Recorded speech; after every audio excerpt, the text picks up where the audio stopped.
Hello everyone, welcome back to impulse 2.0 batch.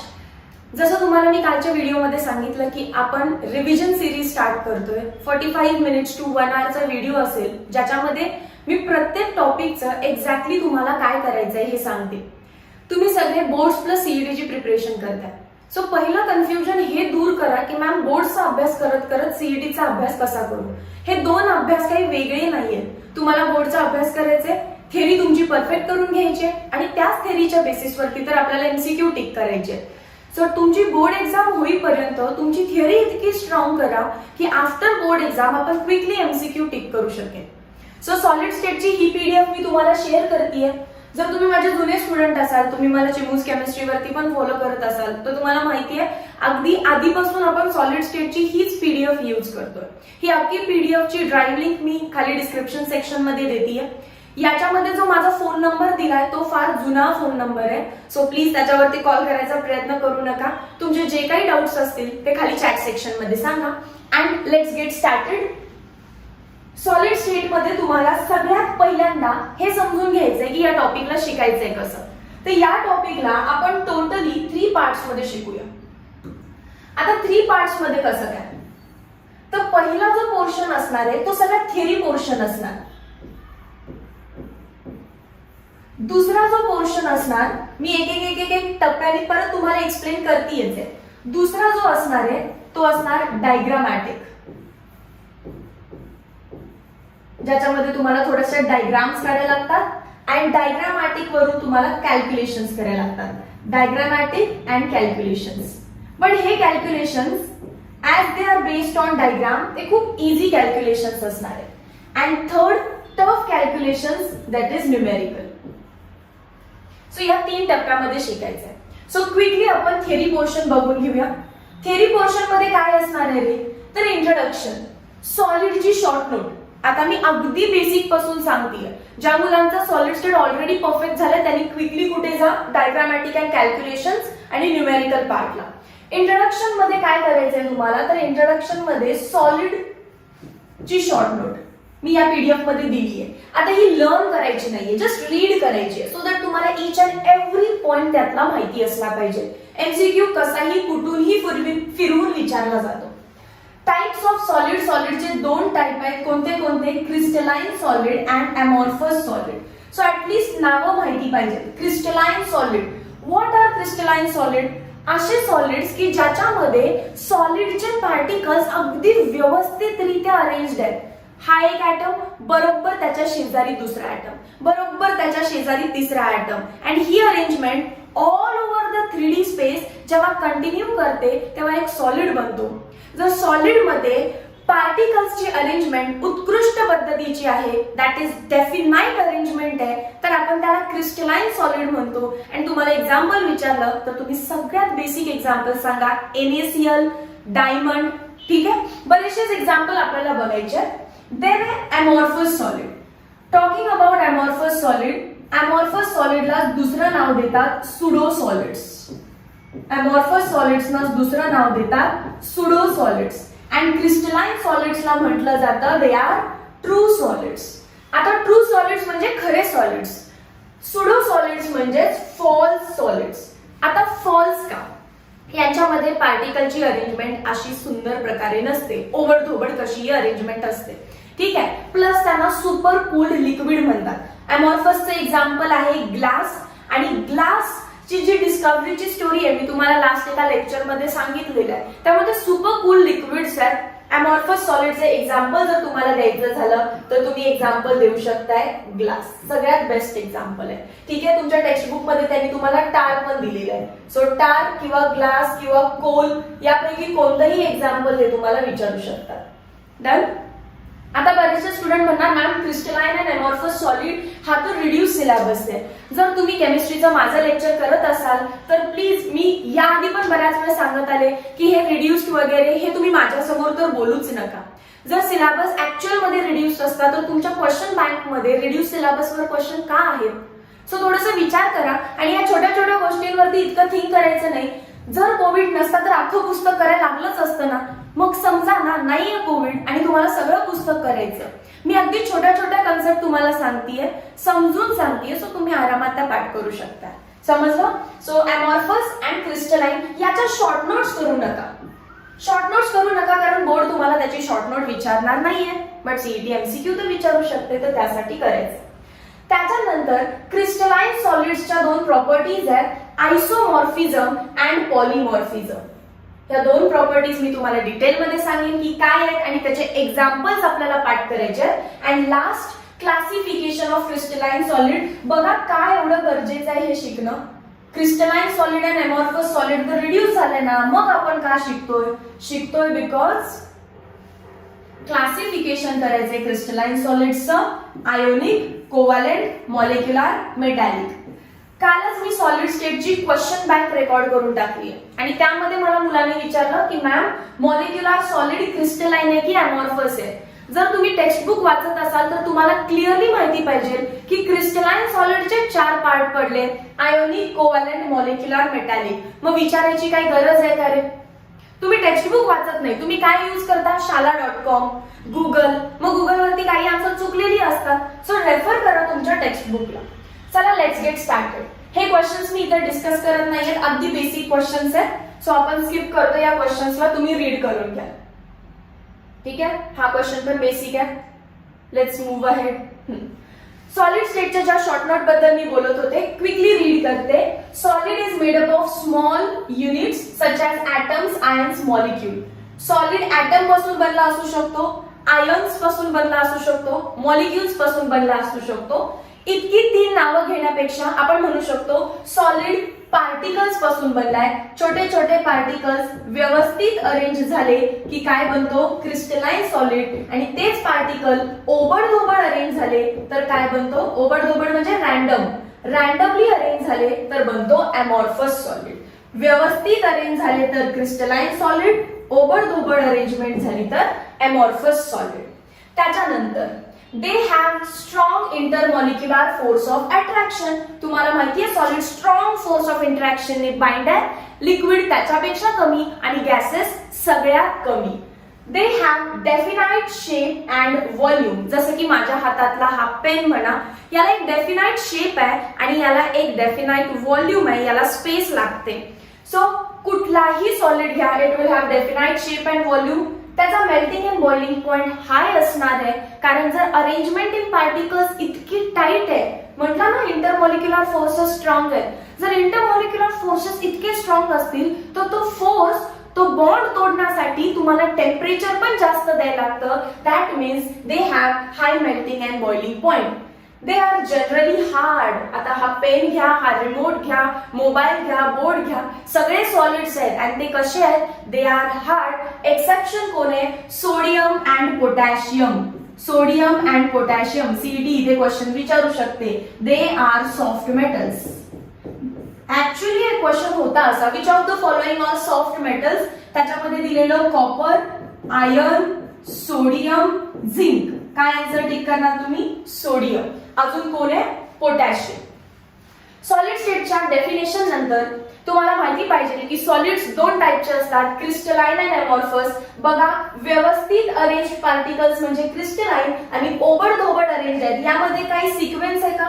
कोणानंतर कोण नाही, इथे गॅप आहे, मध्ये इथे गॅप आहे. They are amorphous solid. Examples iron. सगळे मेटल क्रिस्टलाइन सॉलिड आहेत. Steel, diamond, gold, copper crystalline सॉलिडचे एक्झाम्पल आहे. चॉक अमॉर्फस सॉलिड, अरेंजमेंट ओबडधोबड. Quartz glass.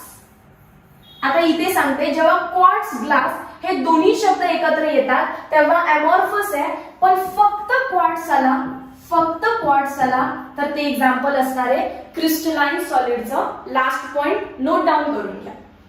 त्याच्यानंतर आता आपल्याला शॉर्ट नोट बघायची क्रिस्टलाइन सॉलिडची. डोंट लर्न धिस, फक्त तुम्ही रीड करा की त्यांच्यामध्ये वेल डेफिनाइट अरेंजमेंट असते.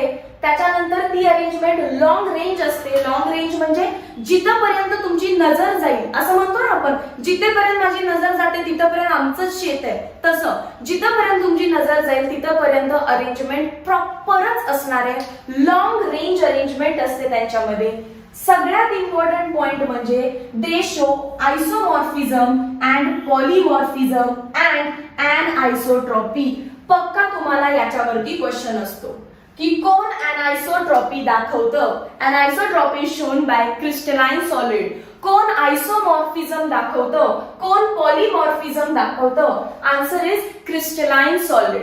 त्याच्यानंतर जर क्रिस्टलाइन सॉलिड मध्ये अरेंजमेंट इतकी सुंदर प्रकारची आहे तर they will have sharp melting point. Sharp melting point म्हणजे काय, जर मला या सॉलिडला मेल्ट करायचंय तर मला एक्झॅक्टली समजा 373 केल्विन दिलं. आता हे फिक्स आहे 372 ला म्हणजे 372 ला जरी तुम्ही असाल तरी तो मेल्ट होत नाही, पण जसा 373 आला तो मेल्ट होतो. इतका शार्प मेल्टिंग पॉइंट असतो, पर्टिक्युलर टेम्परेचरला तो मेल्ट होतो.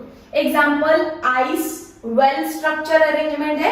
आईसचं एक्झाम्पल लक्षात ठेवा, नाहीतर आपल्याला सवय झाली आहे चॉक पडला फुटतो अमॉर्फस, मग आईस पडला फुटतो. आईस पण अमॉर्फस लिहिता, पण आईस अमॉर्फस आहे का? नाही रे बाबा, ती चूक करू नका. अमॉर्फस आणि क्रिस्टलाइन पडल्यानंतर फुटतो की नाही याच्यावर क्लासिफाय नाही केलं. कशावर क्लासिफाय केलं त्यांना? त्यांच्या अरेंजमेंट वरती. चॉकची अरेंजमेंट ओबडधोबड आहे म्हणून तो अमॉर्फस, पण आईसची अरेंजमेंट उत्कृष्ट पद्धतीची आहे म्हणून तो क्रिस्टलाइन सॉलिड. NaCl मगाशीच सांगितलं, सगळे मेटल हे मेटल आहेत. डायमंड, ग्रेफाइट, फुलेरिन हे सगळे काय असणार आहेत? क्रिस्टलाइन सॉलिडचे एक्झाम्पल्स आहेत. Next let us go for amorphous solid. आता अमॉर्फस सॉलिड्स मध्ये अरेंजमेंट कशी आहे? रॅन्डमली अरेंज, कसेही ओबडधोबड अरेंज पार्टिकल्स आहेत. मग अशी लॉंग रेंज लिहिलं, याच्यामध्ये शॉर्ट रेंज. बघा म्हणजे काय, तुमचा जर ऍटम व्यवस्थित अरेंज आहे तर इथपर्यंत अरेंज आहे, इथं परत कसाही तो ओबडधोबड अरेंज झाला. परत जरा व्यवस्थित अरेंजमेंट करतो, परत जरा कशी तरी ओबडधोबड अरेंजमेंट करायला लागतो. सो एक छोट्या रेंज पर्यंत, एक स्मॉल रेंज पर्यंत तुम्हाला गुड अरेंजमेंट दिसू शकते, पण लॉंग रेंज पर्यंत दिसत नाही. They show आयसोट्रॉपी.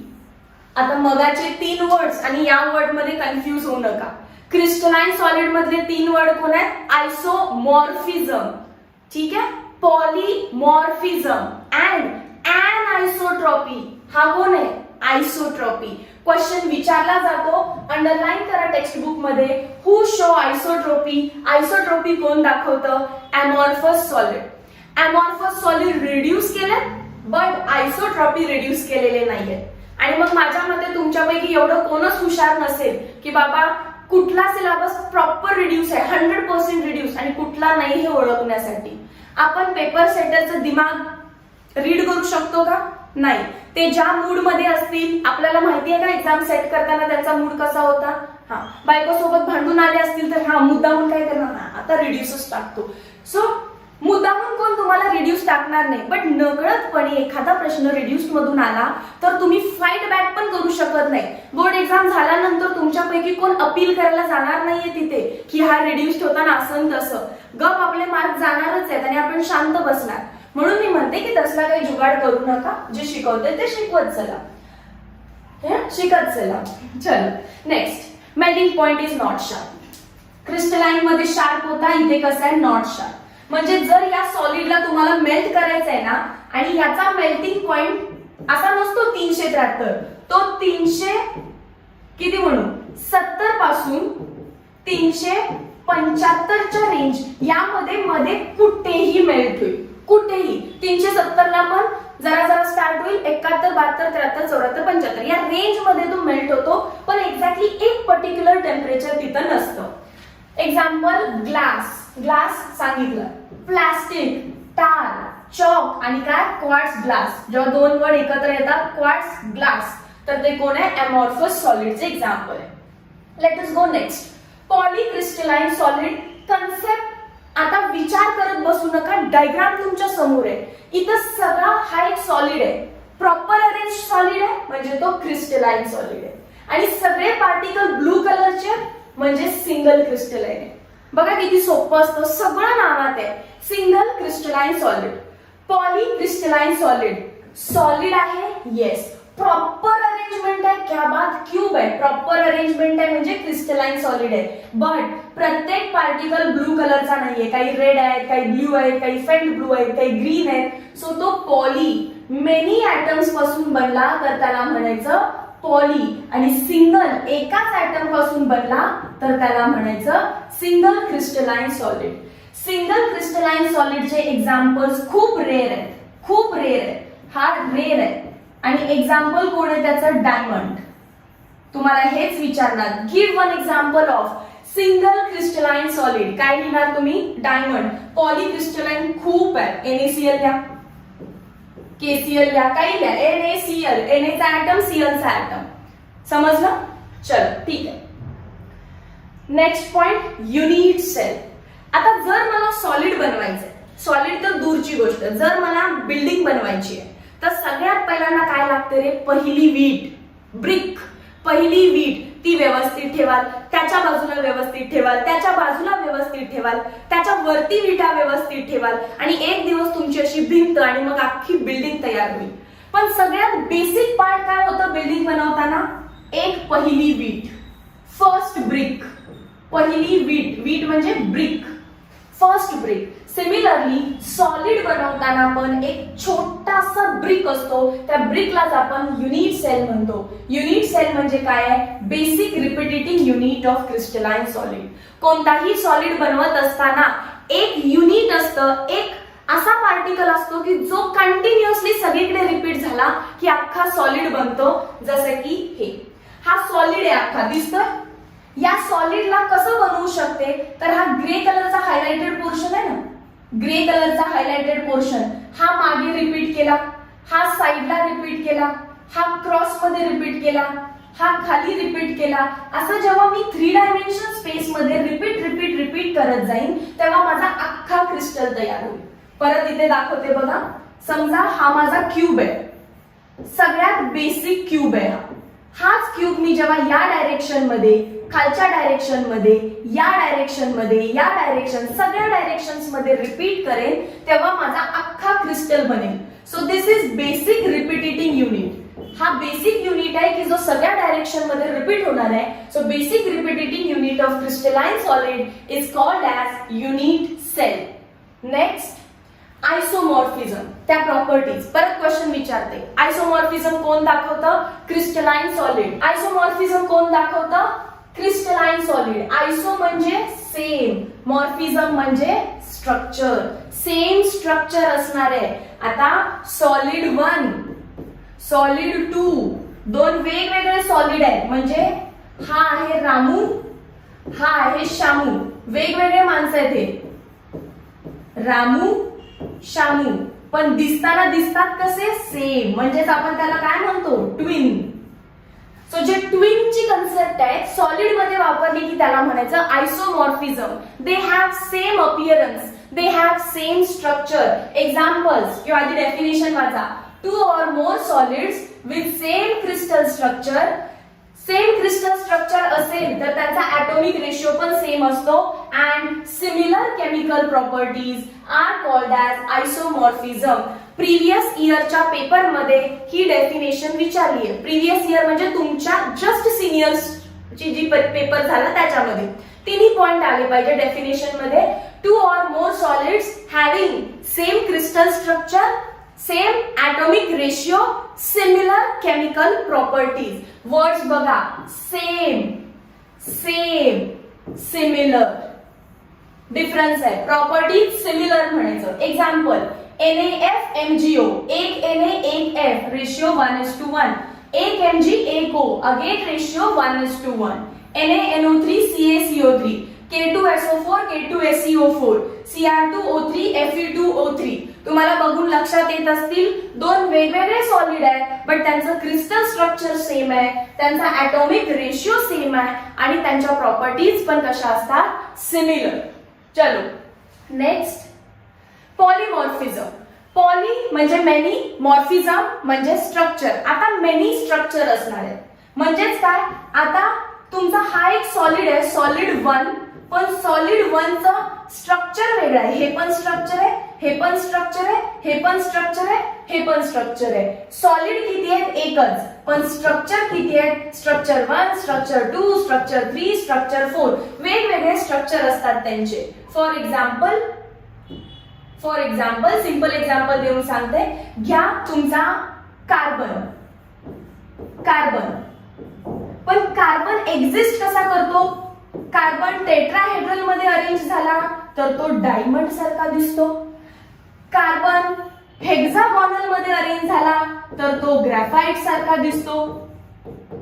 आणि हेक्सागॉन आणि पेंटागॉन मध्ये अरेंज झाला तर तो फुलेरीन सारखा दिसतो. मग डायमंड असू दे, फुलेरीन असू दे किंवा ग्रॅफाइट असू दे, डायमंड म्हणजे पण कार्बन, ग्रॅफाइट म्हणजे पण कार्बन, फुलेरीन म्हणजे पण कार्बन, पण डायमंड मध्ये स्ट्रक्चर काहीतरी असं आहे, ग्रॅफाइट मध्ये स्ट्रक्चर काहीतरी असं आहे आणि फुलेरीन मध्ये असा काहीतरी बॉल बनतोय. ठीक आहे. So single element having more structures is called as polymorphism. Solid with 2 or more crystalline structure are called as polymorphism. Examples are very important. तुम्हाला MCQ मध्ये किंवा डायरेक्टली विचारू शकतात.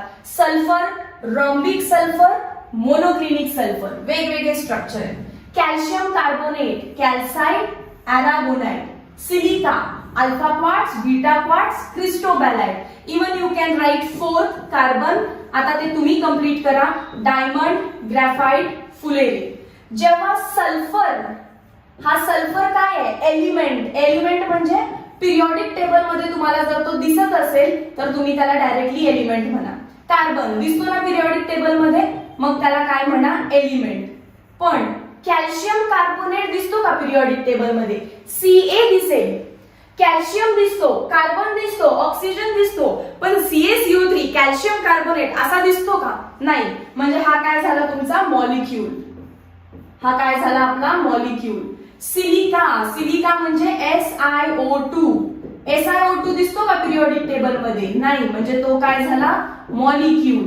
मग आता बघा, हीच कन्सेप्ट म्हणजेच पॉलिमॉर्फिझमच सांगतेय. पण जर ती एलिमेंट मध्ये होत असेल, 1 आणि 4 जर ती एलिमेंट मध्ये होत असेल तर आपण त्याला शॉर्ट मध्ये ॲलोट्रोपी असं म्हणतो. एलिमेंट मध्ये होत असेल तर इट इज कॉल्ड ॲज ॲलोट्रोपी आणि मॉलिक्यूल मध्ये होत असेल तर it is called as polymorphism. Concept same आहेत, नावं वेगळी आहेत. एलिमेंट मध्ये असेल तर ॲलोट्रोपी आणि मॉलिक्यूल मध्ये असेल तर polymorphism. Let us go ahead. Next, anisotropy. Aniso property कोणी दाखवली आहे? Anisotropy is again shown by crystalline solid. Diagrammatically आधी एक्सप्लेन करते. हा एक क्रिस्टलाइन सॉलिड आहे का? कारण याच्यामध्ये प्रॉपर अरेंजमेंट आहे. आता याला बघा, मी या डायरेक्शन मध्ये डोळा काढते. या डायरेक्शन मध्ये काय केले आपण? त्याच्या प्रॉपर्टीज काउंट केले. कोणती प्रॉपर्टी? रेड. मॅम ही कोणती प्रॉपर्टी आहे? रेड हा प्रॉपर्टी नाहीये, रेड हा शॉर्टकट आहे. रेड प्रॉपर्टी नाहीये, रेड शॉर्टकट आहे. आर म्हणजे रिफ्रॅक्टिव्ह इंडेक्स, ई म्हणजे इलेक्ट्रिकल प्रॉपर्टी आणि डी म्हणजे डायइलेक्ट्रिक कॉन्स्टंट. या 3 प्रॉपर्टीज आपण काउंट करायच्या. पहिल्या डायरेक्शन मध्ये काउंट केली, मला रिफ्रॅक्टिव्ह इंडेक्सची व्हॅल्यू आली R1. मी डायरेक्शन बदलली, ह्या डायरेक्शन मध्ये काउंट केली, रिफ्रॅक्टिव्ह इंडेक्सची व्हॅल्यू आली R2. परत तिसऱ्या डायरेक्शन मध्ये काउंट केली, रिफ्रॅक्टिव्ह इंडेक्सची व्हॅल्यू आली R3. म्हणजे तुम्हाला काय समजलं यातून? जसं जसं आपण डायरेक्शन बदलतोय तसं तसं प्रॉपर्टी बदलतीये, तसं तसं त्या प्रॉपर्टीची व्हॅल्यू बदलतीये. So when measured in different direction, जर प्रॉपर्टीची व्हॅल्यू बदलली तर such phenomena, such condition is called as anisotropy. त्याला एनआयसोट्रॉपी म्हणायचं. This property of crystalline solid is called as anisotropy. आणि कोण दाखवतात? क्रिस्टलाइन सॉलिडच दाखवतात. अमॉर्फस सॉलिड अशी प्रॉपर्टी दाखवत नाही. मग अमॉर्फस सॉलिड जर अशी प्रॉपर्टी दाखवत नसतील तर ते काय दाखवतात? ते दाखवतात आयसोट्रॉपी. आता मग काय आयसोट्रॉपी म्हणजे काय बघा. मग अशी काय होतं? एनआयसोट्रॉपी. आता काय आहे? आयसोट्रॉपी म्हणजे समजलं काय असणार आहे, डायरेक्शन कशीही घ्या, direction 1, direction 2, direction 3, refractive index, electrical property, dielectric constant या व्हॅल्यूज बदलणार नाही. The properties such as this gives same value in different direction. कोणते सॉलिड हे करतात, amorphous solid shows isotropy. amorphous solids दाखवतात. नेक्स्ट क्रिस्टलाइन सॉलिड्सचं क्लासिफिकेशन. क्रिस्टलाइन सॉलिड आयोनिक असतात. आयोनिकचे एक्झाम्पल NaCl, KCl, तुम्ही बरेचसेच एक्झाम्पल लिहू शकताय, AlCl3 and so on. Covalent solid. Covalent solid मध्ये इथे एक वर्ड राहिलाय which is very important, covalent network solid म्हणतात त्याला. कारण या नेटवर्कचा अर्थ काय आहे, नेटवर्क म्हणजे जायंट मॉलिक्यूल, ह्यूज मॉलिक्यूल येतो, मोठा मॉलिक्यूल येतो. So diamond, graphite and fullerene हे 3 एक्झाम्पल लक्षात राहतील. कोव्हॅलेंट नेटवर्क, नेटवर्क म्हणजे giant molecule, diamond, graphite, fullerene. Molecular solid सगळ्यात वीक असतात, सगळ्यात तुच्छ, सगळ्यात वीक मिथेन, H2, Cl2. तुम्हाला विचारलं जाणार example sulphur dioxide, they will ask you acetic acid. हे 2 एक्झाम्पल तुम्हाला विचारू शकतात, sulphur dioxide and acetic acid, that is ethanoic acid. Last metallic. Metal तर ओळखतील ना, copper, silver, gold, platinum. Copper, silver, gold, platinum. Next ionic solid. बघा मी short note लिहिण्याचा नाही, pattern आहे. का पॅटर्न ठेवलाय, कारण जर तो आपण पॅटर्न फॉलो करतो तर आपण कधी सुद्धा शॉर्ट नोट विसरू शकत नाही.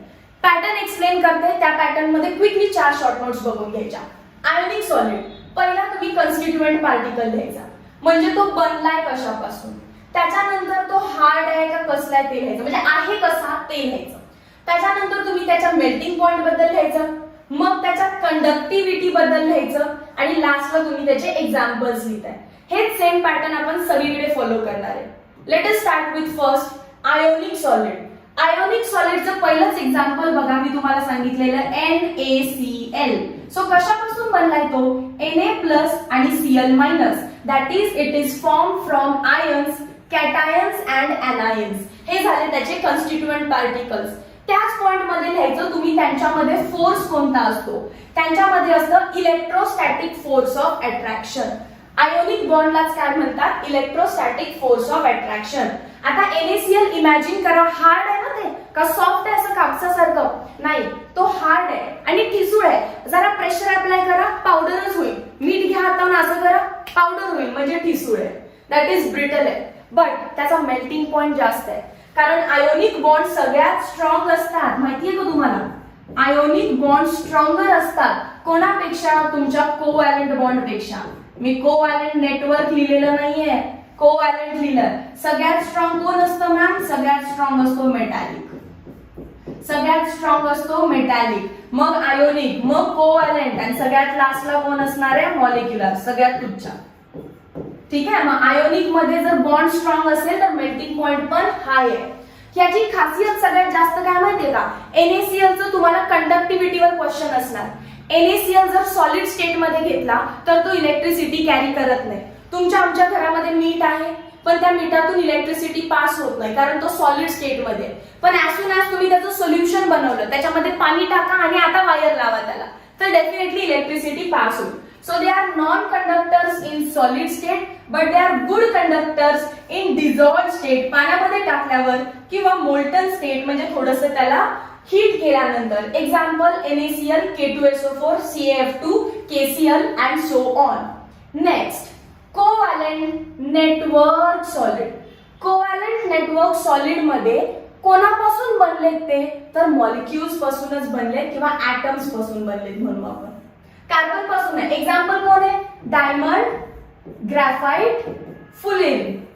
इथे लिहिले मी डायमंड, ग्राफाइट, फुलेरिन. आता हे तिन्ही पण कोणापासून बनलेत म्हणून मी सांगितलं तुम्हाला, कार्बन. मग कार्बन काय आहे, carbon is a atom, atoms पासून. मग आता हे ऍटम एकमेकांसोबत हेल्ड कसे झाले, आयोनिक मध्ये होता इलेक्ट्रोस्टॅटिक फोर्स ऑफ अट्रॅक्शन, इथे असणार आहे कोव्हॅलेंट बॉन्ड. इथे कशाने बनले ते कोव्हॅलेंट बॉन्ड. आणि मी नावातच सांगितलंय नेटवर्क म्हणजे काय, they have a giant structure, त्यांचं स्ट्रक्चर फार मोठं आहे. त्यानंतरच्या पॉइंट मध्ये ते कसे आहेत, ते पण हार्ड आहे. डायमंड काय सॉफ्ट आहे का, आणि ते पण कसे आहेत, ब्रिटल आहे. ग्रॅफाइट आणि फुलेरिन ब्रिटल आहे, बट डायमंड नाही. डायमंड सगळ्यात हार्डेस्ट सबस्टन्स आहे. ठीक आहे, डायमंड सगळ्यात हार्डेस्ट सबस्टन्स आहे, त्याचा नाद करायचा नाही. It is used for cutting glasses, इतका हार्ड आहे तो. सो ठिसूळ कोण असणार आहे, बाकीचे सगळे. ब्रिटल कोण असणार आहे, ते बाकीचे सगळे. They are incompressible. तुम्ही त्याला कॉम्प्रेस करू शकता का, म्हणजे प्रेशर लावलं आणि सॉलिडचं लिक्विड केलं, नाही. They R incompressible. They have high melting point, high boiling point, कारण कोव्हॅलेंट बॉन्ड पण स्ट्रॉंग बॉन्ड्स आहेत, ते बॉइलिंग आणि त्यांचा मेल्टिंग पॉइंट हाय असणार आहे. Plus they are poor conductor, सगळ्यात important point, they are poor conductors of heat and electricity. आयोनिकला ऍटलिस्ट कंडिशन होती, आयोनिक सॉलिड स्टेट मध्ये करत नव्हते, बट मोल्टन आणि ऍक्वियस मध्ये करत होते. तसे हे पुअर कंडक्टरच आहेत. And here the entire crystal is a single molecule. They are single crystalline. ते पॉलीक्रिस्टलाइन आहेत का, नाही. They are single crystalline. Example तीनच लॅब, डायमंड, ग्रॅफाइट, फुलेरिन, क्वार्ट्स. ठीक आहे, क्वार्ट्स पण लक्षात ठेवा. बाकीचे राहिले तर राहिले, नाहीतर Janeiro. Next, covalent network solid दिसतात कसे, बघा. जायंट मॉलिक्यूल आहे, असे दोन ऍटम आहेत आणि संपलं का स्ट्रक्चर नाही, फुल कंटिन्यू इकडे इकडे सगळीकडे पसरलं असणार. हे ग्रॅफाइटचं स्ट्रक्चर आहे, अजून अशा खूप साऱ्या लेअर असणार. सो हे जायंट स्ट्रक्चर आहे. डायमंड आणि ग्रॅफाइट तुम्ही 11th स्टँडर्ड मध्ये शिकलाय, सो मी हे परत रिपीट करत नाहीये, पण मी ज्या गोष्टी हायलाइट करते त्या मार्क करा. तुम्हाला तिथे सीईटी एमसीक्यू विचारते. डायमंड मध्ये प्रत्येक कार्बन sp3 हायब्रिडाइज्ड आहे, बट ग्रॅफाइट मध्ये प्रत्येक कार्बन sp2 हायब्रिडाइज्ड आहे. इथे क्वेश्चन विचारू शकतात. त्यानंतर सगळ्यात स्ट्रॉंगेस्ट सबस्टन्स, सगळ्यात हार्डेस्ट सबस्टन्स कोण आहे, डायमंड आहे. And diamond is bad conductor of electricity. Diamond is bad conductor of electricity. However, graphite is good conductor of electricity. Diamond is good conductor of heat. Diamond is good conductor of heat and graphite is also good conductor of heat. So 3 points सांगितले, sp3, sp2, bad conductor of electricity, good conductor of electricity, good conductor of heat, good conductor of heat, hardest substance used for cutting glasses. इतका hard आहे की glass cut, काच cut करण्यासाठी आपण याला वापरतो. It is used in cutting glasses and it is used as lubricant. Lubricant म्हणजे व्यंगन म्हणतो, काय म्हणतो, ऑइलिंग करताना लुब्रिकेशन करतो ना, that is it is used as lubricant. I don't know Marathi word for it, मला त्याला मराठी वर्ड नाही माहिती त्याला काय म्हणायचं. नेक्स्ट, सो 2 झाले आपले. कोणते आयनिक सॉलिड डन, समजे. ठीक आहे, त्याच्यानंतर कोव्हॅलेंट नेटवर्क सॉलिड. आता लास्ट नाही, third, molecular solid. Molecular solids आहेत तर ते बनले पण कोणापासून असणार, मॉलिक्युल्स पासून किंवा ऍटम्स पासून. त्यांच्यामध्ये जे बॉन्ड असतात ते सगळ्यात तुच्छ बॉन्ड आहेत, म्हणजेच वीक बॉन्ड आहेत म्हणून सांगितलेलं. जर ते वीक बॉन्ड आहेत तर ते किती टाइपचे असू शकतात बघा.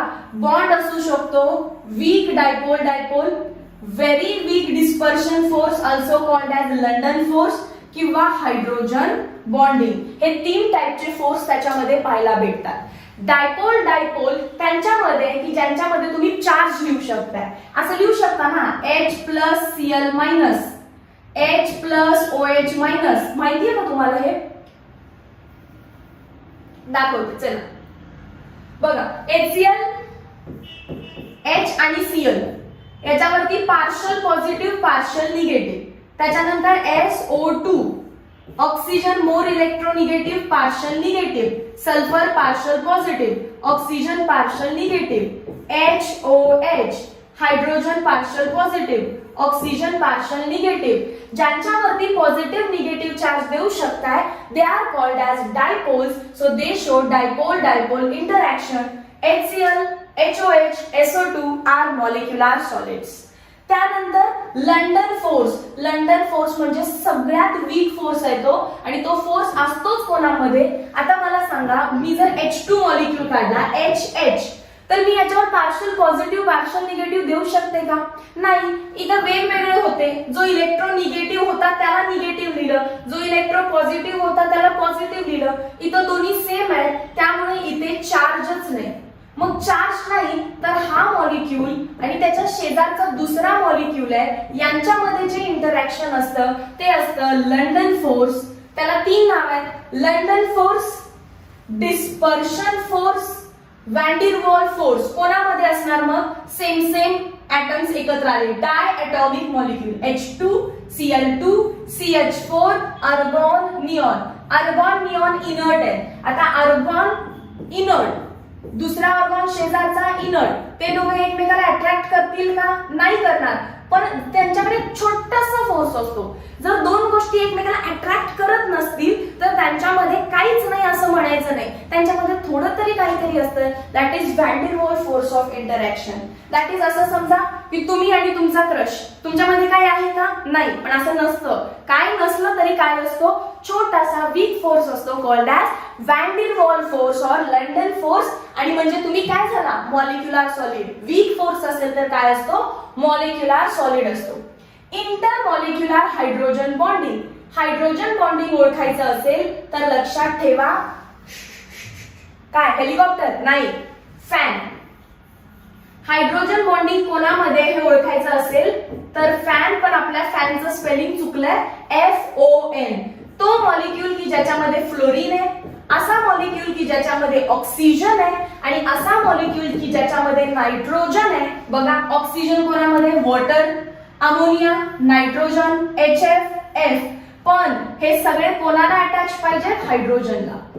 हायड्रोजन तर पाहिजेच, आणि कोण पाहिजे? फॉन पाहिजे. तर मग ते सगळे काय दाखवतात? Hydrogen bonding. आणि हायड्रोजन बॉन्डिंग दाखवतायत तर they are examples of molecular solids.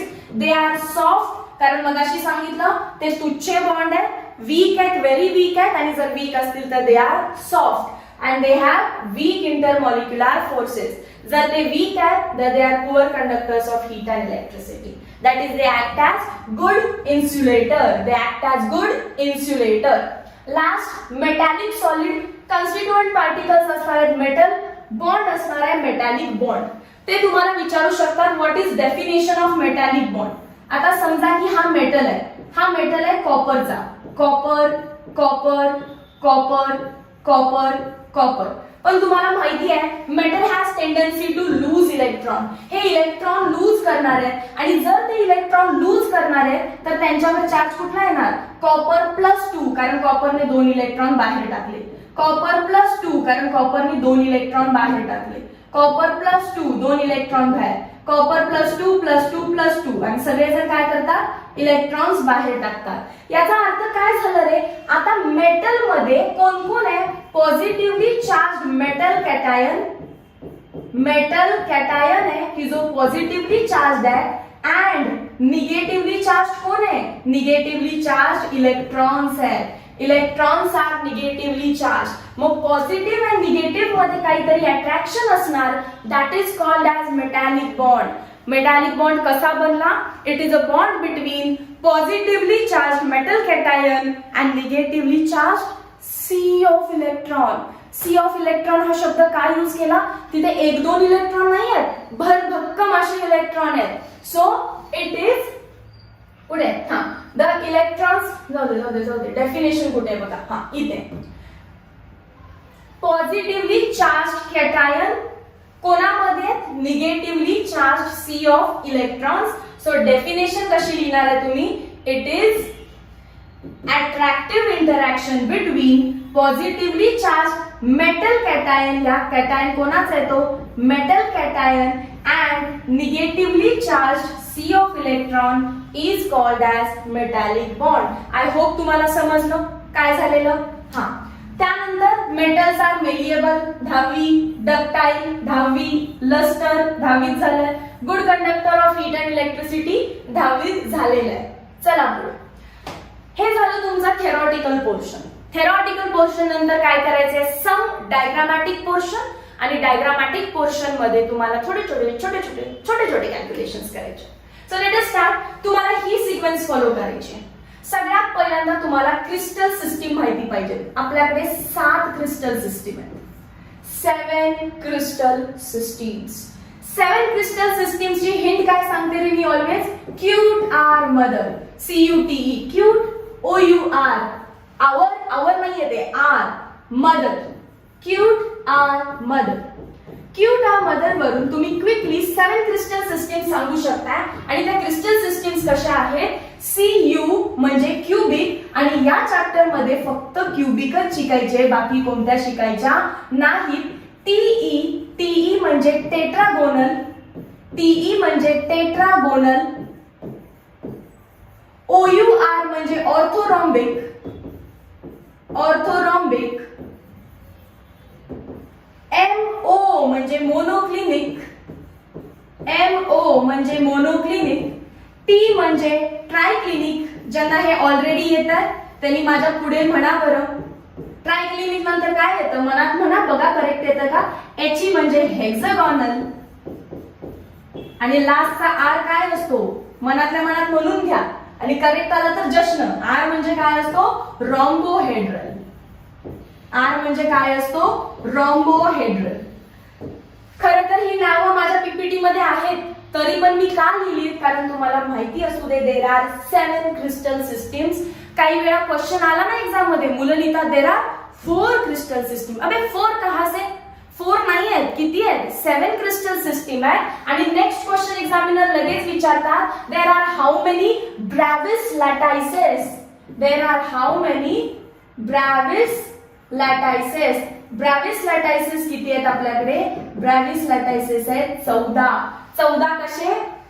बघा हे असं सिक्वेन्स मी लिहिता येईल सगळ्यांना. 7 सिस्टीम, त्याच्यानंतर लिहायचं 3 ते 4. 3 ते 4 म्हणजे 3 to 4 ना. 3 ते 4 क्लास असतो. 3 to 4 2. 3 to 4 2 1 1 1. क्यूब मध्ये 3 सिस्टीम आहेत. Simple cubic unit cell, body centred unit cell, face centred unit cell. तसे टेट्रागोनल मध्ये 2च आहेत. सगळ्यांमध्ये SCC कॉमन असतो. ऑर्थोरॉम्बिक मध्ये 4 आहेत. मोनोक्लिनिक मध्ये 2 आहेत. ट्रायक्लिनिक मध्ये 1, हेक्सागोनल मध्ये 1, रॉम्बोहेड्रल मध्ये 1. आणि हे आपण डिटेल मध्ये बघू की कोणामध्ये कोण आहे. पण कॉमन सेन्स, ज्यांच्यामध्ये 1 आहे ते सगळे कोण असणार आहेत? SCC. ज्याच्यामध्ये 4 आहेत, 4 कोण कोण असतात? SCC, BCC, FCC आणि बेस सेंटर्ड. बेस सेंटरला काय लिहिते मी?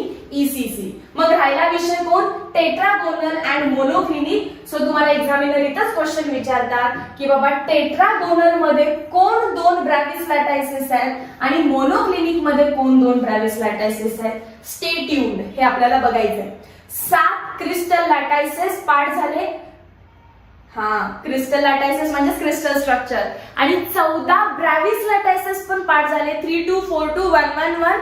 फक्त आपल्याला हे माहिती नाहीये की मोनोक्लिनिक मध्ये किती आहेत आणि टेट्रागोनल मध्ये कोण येते. 2 आहेत हे माहिती आहे, पण कोण 2? पहिला तर सिंपल क्यूबिक युनिट सेल असणार आहे. दुसरा कोण ते आपण कन्फर्म करू, जस्ट इथे लिहून टाकू. हे समजलं? सो हे युनिट सेल आहे. पण मी काय म्हटलं आपल्याला शिकायचे कोणते आहेत? फक्त क्यूबिक. आणि क्यूबिक मध्ये मी पहिला SCC शिकवणार. SCC घेतलं की मी तुम्हाला त्याचं स्ट्रक्चर काढायला शिकवेन सगळ्यात पहिल्यांदा. स्ट्रक्चर नंतर number of atoms, coordination, packing efficiency, density. असंच BCC साठी, असंच FCC साठी. ठीक आहे? सो तुम्ही स्ट्रक्चर्स शिकून घ्यायला रेडी आहात आता. Late us go ahead. हे तसं फार इम्पॉर्टंट नाहीये. क्रिस्टल स्ट्रक्चर, एखादं स्ट्रक्चर बनवायचं आहे तर आपल्याला 2 गोष्टी लागतात, लॅटाईस अँड बेसिस. पण हे आपण स्किप करतोय because that is not that important. Lattice. Lattice म्हणजे काय? Lattice is geometrical arrangement of points. मला एखादा सॉलिड बनवायचा आहे तर मी असे पॉइंट्स लिहीन ना आधी. कुठे कुठे ऍटम असणार आहे. समजा हा ऍटम, हा ऍटम, हा ऍटम. नंतर इथे ऍटम आहे, इथे ऍटम. नंतर इथे ऍटम आहे, इथे ऍटम आहे, इथे ऍटम आहे. बघा किती सुंदर प्रकारे अरेंजमेंट चालू आहे माझी. एक फिक्स पॅटर्न फॉलो केलाय मी. So geometrical arrangement of points, या पॉइंट्सलाच म्हणायचं असतं लॅटाईस. या अख्ख्या अरेंजमेंटला म्हणायचं असतं लॅटाईस. आणि बेसिस म्हणजे काय?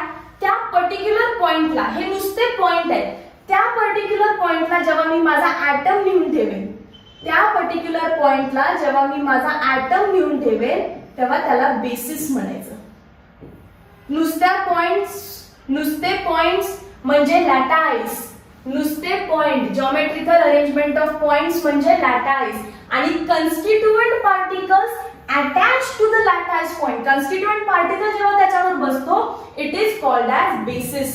It is called as basis. So point म्हणजे लॅटाईस, पार्टिकल ऑन पॉइंट म्हणजे बेसिस. मग दोघांना एकत्र केलं की काय बनणार?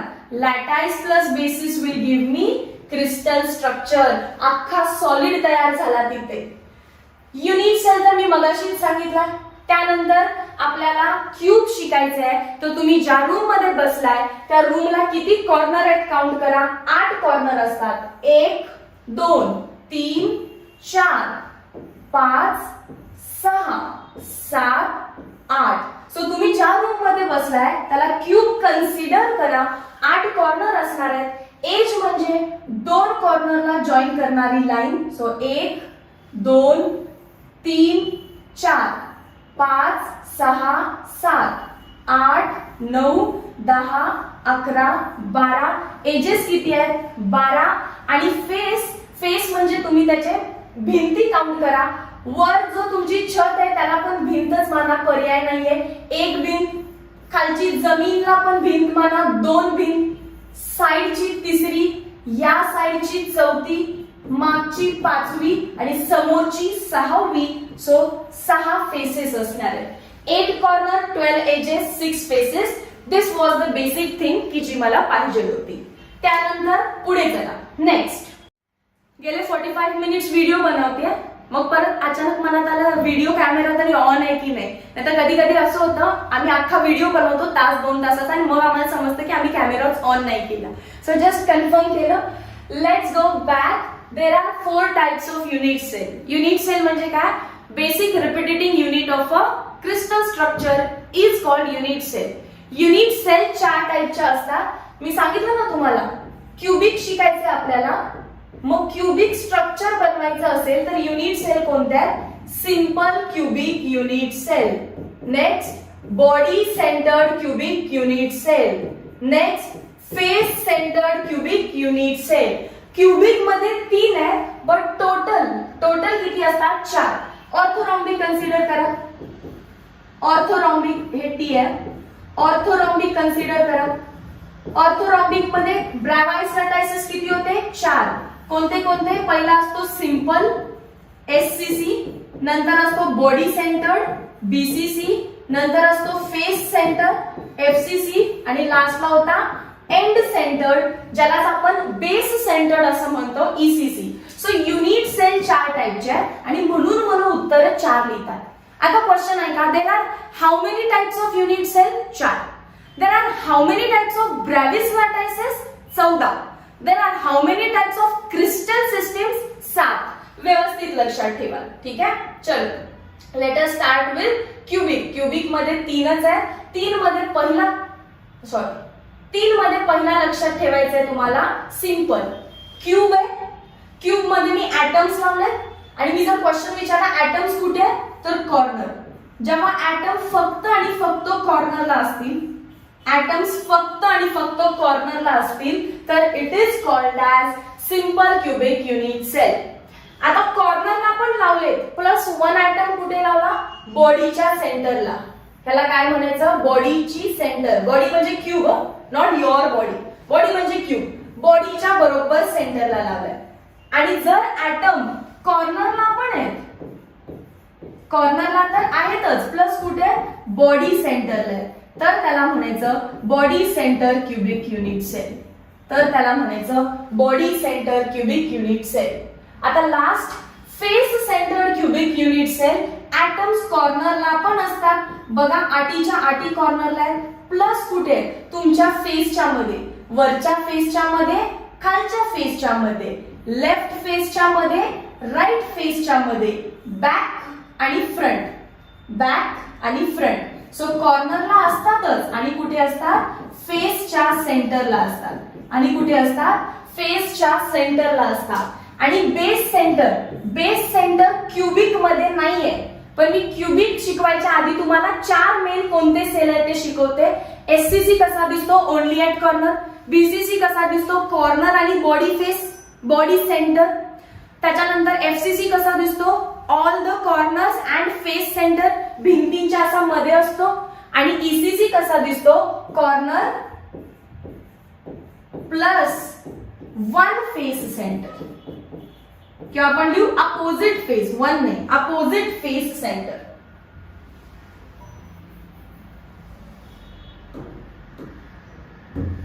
कॉर्नर आणि अपोजिट फेस. अपोजिट फेसेस कोणते, ओनली वन अपोजिट फेस. म्हणजे कॉर्नरला ठेवले, वर ठेवला तर खाली ठेवायचं, बाकी कुठे ठेवायचं नाही. राईटला ठेवला तर लेफ्टला ठेवायचं, बाकी कुठे ठेवायचं नाही. फ्रंटला ठेवला तर बॅकला ठेवायचं, बाकी कुठे ठेवायचं नाही. हा, तर मग अशी अरेंजमेंट असेल तर त्याला base centred cubic unit cell म्हणतात. परत जर मी बेस सेंटरला लिहायला गेले तर बीसीसी दिसेल, म्हणून त्याला ईसीसी म्हणायचं. ईसीसी का, end centred cubic unit cell. Same आहे, एंड आणि बेस सेम आहे, काही वेगळे नाहीये. 7 types of crystal lattices. Cute our mother. आता पटापटा नावं वाचा. Cubic, tetragonal, orthorhombic. हा पोर्शन तुमच्या सिलेबस मधून रिड्यूस केलाय, बट मी तुम्हाला वन शॉट व्हिडिओ मध्ये हे सांगितलं. मॅम कोणत्या वन शॉट व्हिडिओ मध्ये, मॅट्रिक सायन्स अकॅडमीची ऍप्लिकेशन डाउनलोड करा. त्या ऍप्लिकेशन मध्ये तुम्हाला मी वन शॉट एक प्रॉपर ब्लॅकबोर्ड वर शिकवलंय. त्या ब्लॅकबोर्ड वरती मी ईच अँड एव्हरी डिटेल दिली आहे सॉलिड स्टेटची. तर हे कसं लक्षात ठेवायचं तेही सांगितलेलं आहे, पण हे एक्झामला येणार नाही, सो डोंट वरी. ठीक आहे, हे समजलं. आता ब्रॅव्हिस लॅटायसेस विचारले तर 3 2 4 2 1 1 1. नेक्स्ट, हे काही क्वेश्चन्स आहेत, आपण क्वेश्चन इथे सॉल्व्ह करणार नाहीये, तुम्ही क्वेश्चन नंतर सॉल्व्ह कराल. Arrangement in SCC. आता आपण एससीसी स्टार्ट करतोय. सिंपल क्युबिक युनिट सेल मध्ये अरेंजमेंट कुठे असते, ओनली ऍट कॉर्नर्स. फक्त कॉर्नरला अरेंजमेंट आहे, बाकी कुठेही नाहीये. त्याच्यानंतर काढायचं होतं number of atom per unit cell. जर मी क्वेश्चन विचारला simple cubic unit cell draw करता येतो का, हो मॅम ड्रॉ करता येतो. मग तुम्ही मला सांगाल का की याच्यामध्ये किती ऍटम्स आहेत, काय मॅम सांगतो ना, 1 2 3 4 5 6 7 8. मॅम याच्यामध्ये 8 ऍटम्स आहेत. नाही बाळांनो, त्याच्यामध्ये एक ऍटम आहे.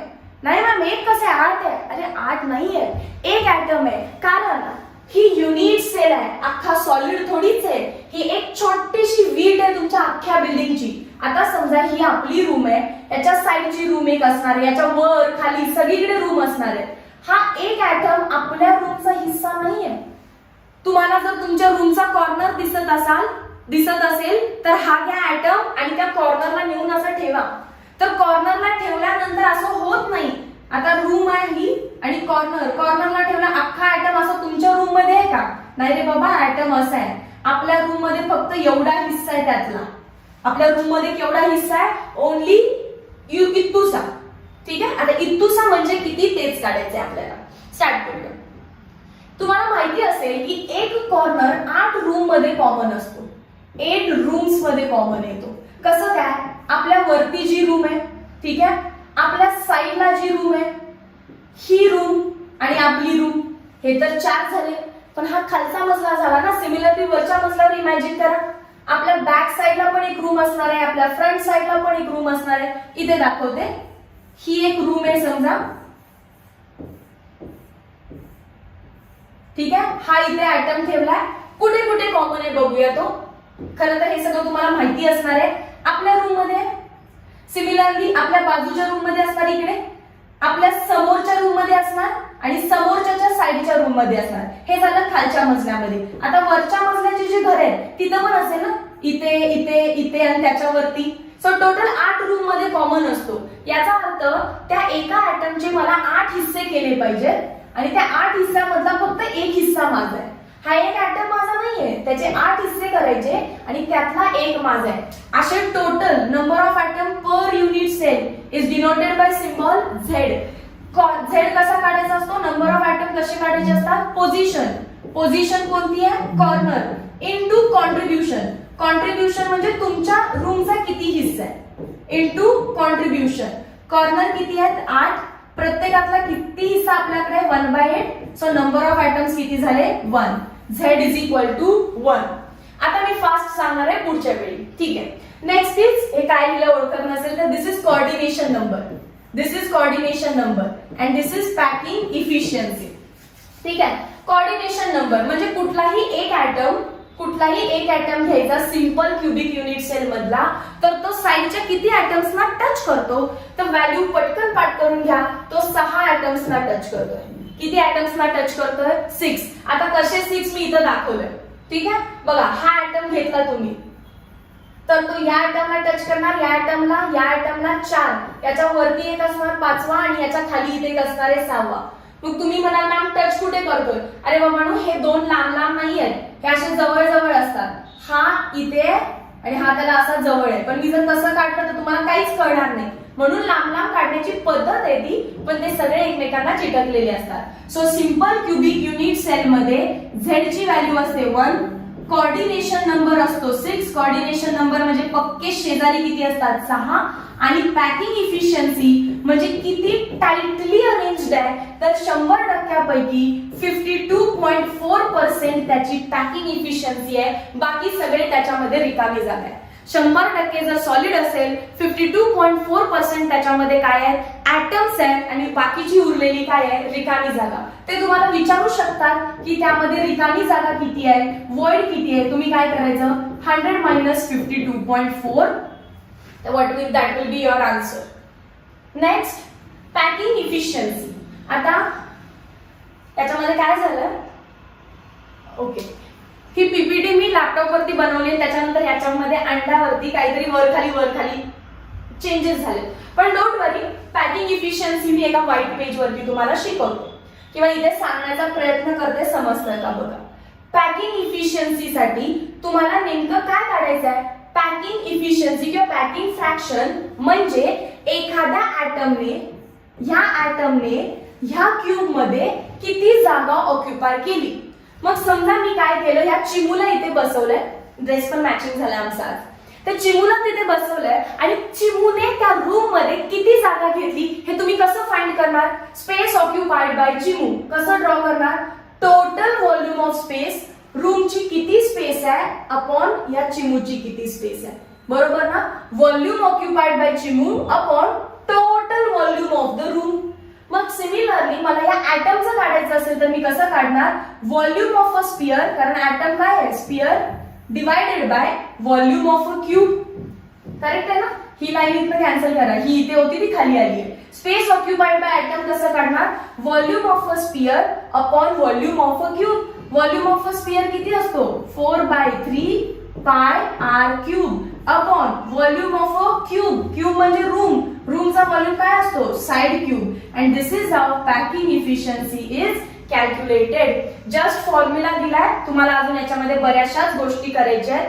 सिंपल क्युबिक युनिट सेल मध्ये अजून एक गोष्ट लक्षात घ्या, माइट बी मी सांगायची विसरले असेल. आता तुम्हाला सांगितलं मी, भले तुम्हाला ते ऍटम लांब दिसत असतील तरी ते कसे असतात? एकमेकांच्या जवळ असतात, एकमेकांना चिटकलेले असतात.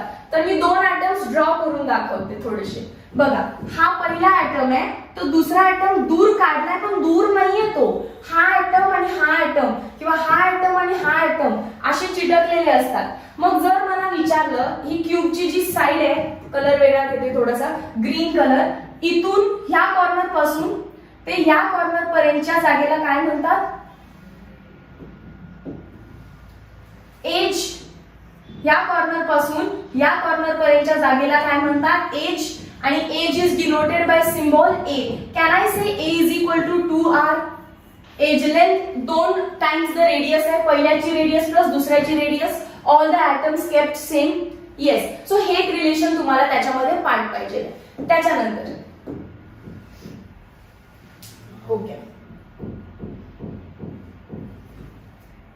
हे डिराइव्ह केलं, बट हे डेरिव्हेशन साठी मी तुम्हाला डिस्क्रिप्शन मध्ये लिंक देते, सांगते मी काय करायचंय. क्वेश्चन्स आपण करत नाहीये. डेन्सिटीचा फॉर्म्युला इथे शिकवून देते डायरेक्टली. थोडंसं ना मी अजून या बोर्ड सोबत फ्रेंडली झालेले नाहीये, मला याच्या अजून बरेचसे फीचर माहिती नाही. मी कुठं तर उगाच काहीतरी टच करते, काही भलतच होतं, त्याच्यामुळे मला रेकॉर्डिंगला जरा टाइम पण लागत आहे. बट चला, मी एन्जॉय करतेय. फर्स्ट व्हिडिओ मी एवढा लेंदी बनवते, ते पण इम्पल्स बॅचसाठी. डेन्सिटी फाइंड करायची आपल्याला सिंपल क्युबिक युनिट सेलसाठी, एससीसी साठी. सगळ्यात पहिल्यांदा हे लक्षात ठेवा, डेन्सिटी तुम्ही लहान असल्यापासून शिकलाय आणि तुम्ही तिथं density is equal to mass upon volume, पण हा फॉर्म्युला लहान असेपर्यंत. आता सॉलिड स्टेट मध्ये वरती त्याला झेडनी मल्टिप्लाय करायचं आणि खाली त्याला ॲव्होगॅड्रो नंबरनी मल्टिप्लाय करायचं. सो डेन्सिटीचा फॉर्म्युला होणार आहे molar mass into Z upon volume काय साइड क्यूब ए क्यूब इनटू ॲव्होगॅड्रो नंबर. हाच डेन्सिटीचा फॉर्म्युला सगळीकडे वापरायचा आहे. फक्त व्यवस्थित बघायचं युनिट सेल कोण आहे. जर तुम्हाला क्वेश्चन मध्ये सांगितलंय की युनिट सेल एससीसी आहे तर तुम्हाला माहितीये झेड इज इक्वल टू काय असणार आहे 1. सो झेडच्या ठिकाणी 1 पुट केलं की फॉर्म्युला होणार density is equal to M upon a cube into M A. Next number of atoms per unit cell. आता आपण बीसीसी शिकणार आहे. सिंपल क्यूबिक युनिट सेल थोडासा इकडे रिवाइज करते. सिंपल क्यूबिक युनिट सेल मध्ये सगळ्यात पहिल्यांदा स्ट्रक्चर बघितलं. All the atoms are placed at the corner. त्याच्यानंतर number of atom per unit cell 1, coordination number 6, packing efficiency percentage 52.4, 52 जरी लिहिलं तरी ठीक आहे. आणि त्याच्यानंतर डेन्सिटीचा फॉर्म्युला बघितला मास इनटू झेड, झेडची व्हॅल्यू 1 असणार आहे a cube into Avogadro number. Same copy paste आता कोणासाठी करायचे आपण बीसीसी साठी. बीसीसीचं स्ट्रक्चर मी तुम्हाला ऑलरेडी सांगितलंय. Number of atoms per unit सेलचा फॉर्म्युला काय सांगितला. नंबर ऑफ ऍटम काढायचे असतील तर पोझिशन काय आहे they R at corner into contribution plus अजून कुठे येते बॉडी सेंटर आणि बॉडी सेंटरचं कॉन्ट्रीब्युशन. आता थिंक करा कॉर्नर आणि कॉर्नरचं कॉन्ट्रीब्युशन तर मागचंच कॉपी डाऊन करायला लागणार ना. कॉर्नर 8 आणि कॉन्ट्रीब्युशन 1/8. आता हा आयटम माझ्या रूमच्या मध्ये तर त्याचा तुमचा काही संबंध आहे का. शेजारच्या रूमचा काही संबंध आहे का. इथं आहे माझ्या रूम मध्ये, त्यामुळे तो कोणाशीही शेअरिंग करत नाही. सो बॉडीच्या सेंटरला एक ऍटम आहे आणि त्याचं कॉन्ट्रीब्युशन 1 आहे. सो 1 + 1 नंबर ऑफ ऍटम्स किती झाले 2. बीसीसी साठी सेम फॉर्मॅट मध्ये लिहायचं झालं तर बीसीसी साठी झेड ची व्हॅल्यू येणार आहे 2. कोऑर्डिनेशन नंबर आता किती येणार आहे. हा घ्या ऍटम मधला जो ऍटम आहे त्याला कन्सिडर करा आणि तुम्हाला आता क्लिअरली दिसतंय की तो किती ऍटम्सना कनेक्टेड आहे. 1 2 3 4 5 6 7 8 हे सगळे एकमेकांच्या असे जवळ आहेत. सो त्याचा कोऑर्डिनेशन नंबर किती झाला. Coordination number is equal to 8. त्याच्यानंतर पॅकिंग इफिशियन्सीचं मी डेरिव्हेशन इथे शिकवणार नाहीये. एससीसी बीसीसी एफसीसी तिघांचीही पॅकिंग इफिशियन्सी एक्झॅक्टली बोर्ड एक्झामला कशी लिहायची आहे त्याच्यासाठी मी खाली डिस्क्रिप्शन मध्ये 3 व्हिडिओज दिले, लगेच जाऊन ते बघायचे. ठीक आहे. सो पॅकिंग इफिशियन्सीची व्हॅल्यू डायरेक्टली पार्ट करायची. It is 68%. वॉइड विचारले तर 100 - 68 32%. आणि डेन्सिटीचा फॉर्म्युला बदलत नाही. Capital M into Z upon a cube into Avogadro number. इथं फक्त झेड ची व्हॅल्यू काय पुट करणार आहे तुम्ही 2. सो त्या व्हॅल्यू सगळ्या पाठ कराल. कोऑर्डिनेशन नंबर किती असणार आहे म्हणून सांगितलं 8, ते पण दाखवलं. आता हे रिलेशन एससीसी मध्ये जेव्हा तुम्ही शिकला तुम्ही लिहिलेलं edge length is equal to 2r. पण बीसीसी मध्ये हे रिलेशन काय होतं कसं होतं आता विचारायचं नाही. हा 1 शॉट व्हिडिओ आहे. कसं होतं ते तुम्हाला त्या पॅकिंग फ्रॅक्शनच्या डेरिव्हेशन मध्ये कळेल. 4r is equal to √3a. कसा आला हा फॉर्म्युला डेरिव्हेशन बघा डिस्क्रिप्शन मध्ये लिंक आहे. 4r is equal to √3a. हा फॉर्म्युला तुम्हाला बीसीसी साठी लक्षात ठेवायचा आहे. ते तुम्हाला a देतील r विचारतील, r देतील a विचारतील. नेक्स्ट ते सगळं डेरिव्हेशन मध्ये बघाल. पॅकिंग इफिशियन्सी बघा व्हॅल्यू सांगितलेली 0.68% मध्ये काढलं तर 68.04%. वॉइड किती येणार 32, नियरली इक्वल टू 32%.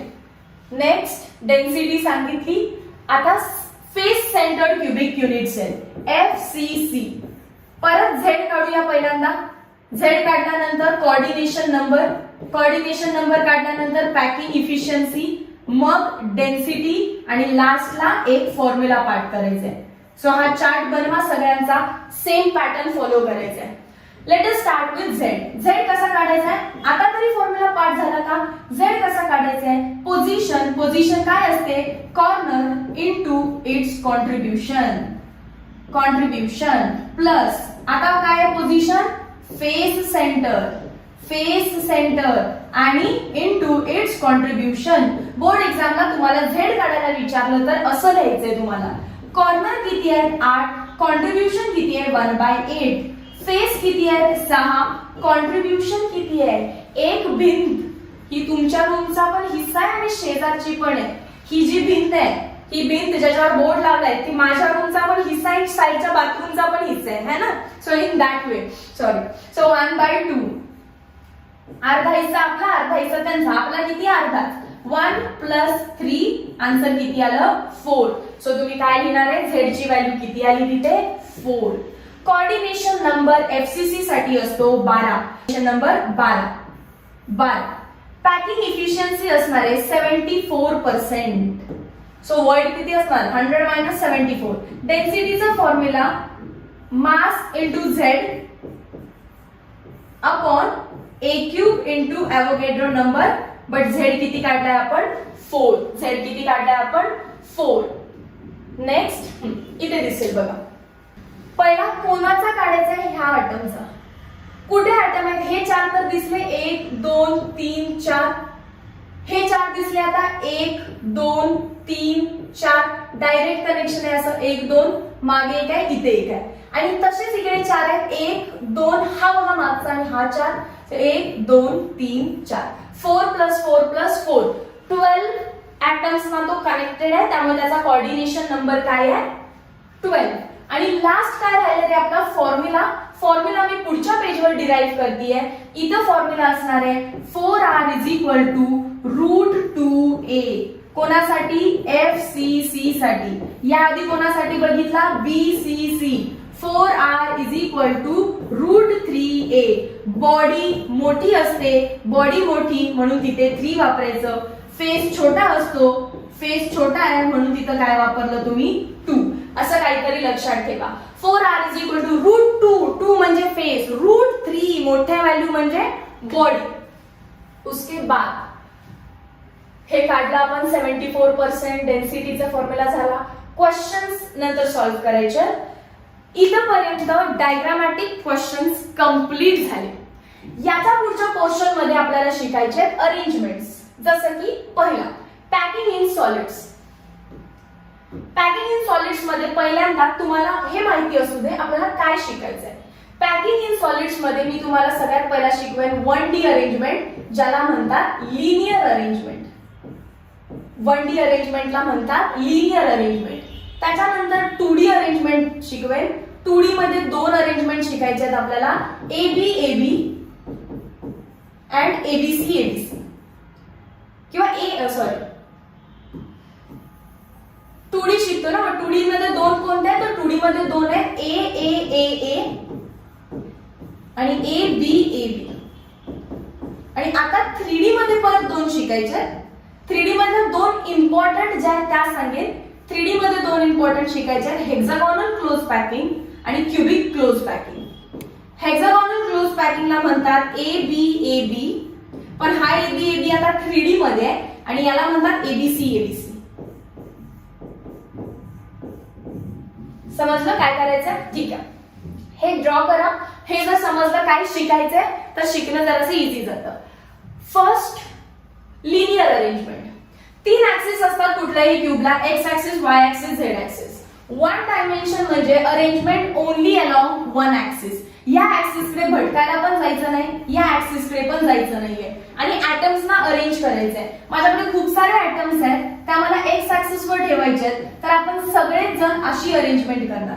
1 डायमेन्शन मध्ये जेव्हा कधी अरेंजमेंट करायला सांगतील तेव्हा सगळेजण ऍटम्स कसे ठेवणार आहे? 1 after the other. First atom, second atom, third atom, fourth atom. आणि या अरेंजमेंटला म्हणतात linear arrangement. Atoms kept 1 after the other is called as linear arrangement. वरती कुठलेही ऍटम नाही, खाली कुठलेही ऍटम नाही, बाजूला नाही, इकडे आणि इकडेच वाढत जातील फक्त. इकडे आणि इकडेच वाढत जातील फक्त. आता बघा याच्यामध्ये कुठलाही एक ऍटम तुम्ही काय करा? सर्कल करा, पण नॉट बॅक आणि फ्रंट. हा करायचा नाही, हा करायचा नाही, कारण इकडे अजून कंटिन्यू, इकडे अजून कंटिन्यू. सो मधला कुठला तरी घ्या. तो किती जणांचा शेजारी आहे? हा पण त्याचा शेजारी आहे, हा पण त्याचा शेजारी आहे. सो याचा कोऑर्डिनेशन नंबर किती झाला? 2. आपल्याला विचारतात 1D अरेंजमेंटचं नाव काय आहे? लिनियर. कोऑर्डिनेशन नंबर किती आहे? 2. 1D संपलं, याच्यामध्ये जास्त काही विचारलं जात नाही. त्याच्यानंतर 2D अरेंजमेंट मध्ये 2 अरेंजमेंट आहेत. तुम्ही अरेंजमेंट करताना 2 ऍक्सिस वापरलेत बघा. एक्स ऍक्सिस वरती पण ठेवलंय, वाय ऍक्सिस वरती पण ठेवलंय. बट इथे कसं ठेवलंय? पहिल्या लेयरला नाव जर ए दिलं तर दुसरी पण सेम तशी आहे म्हणून तिला पण नाव ए, तिसरी पण सेम तशी आहे तिला पण नाव ए, चौथी ठेवली तरी तिला नाव ए. त्यामुळे याच पॅकिंगला म्हणतात ए A A A type of packing. याच्यामध्ये जर तुम्ही त्याचे आजूबाजूचे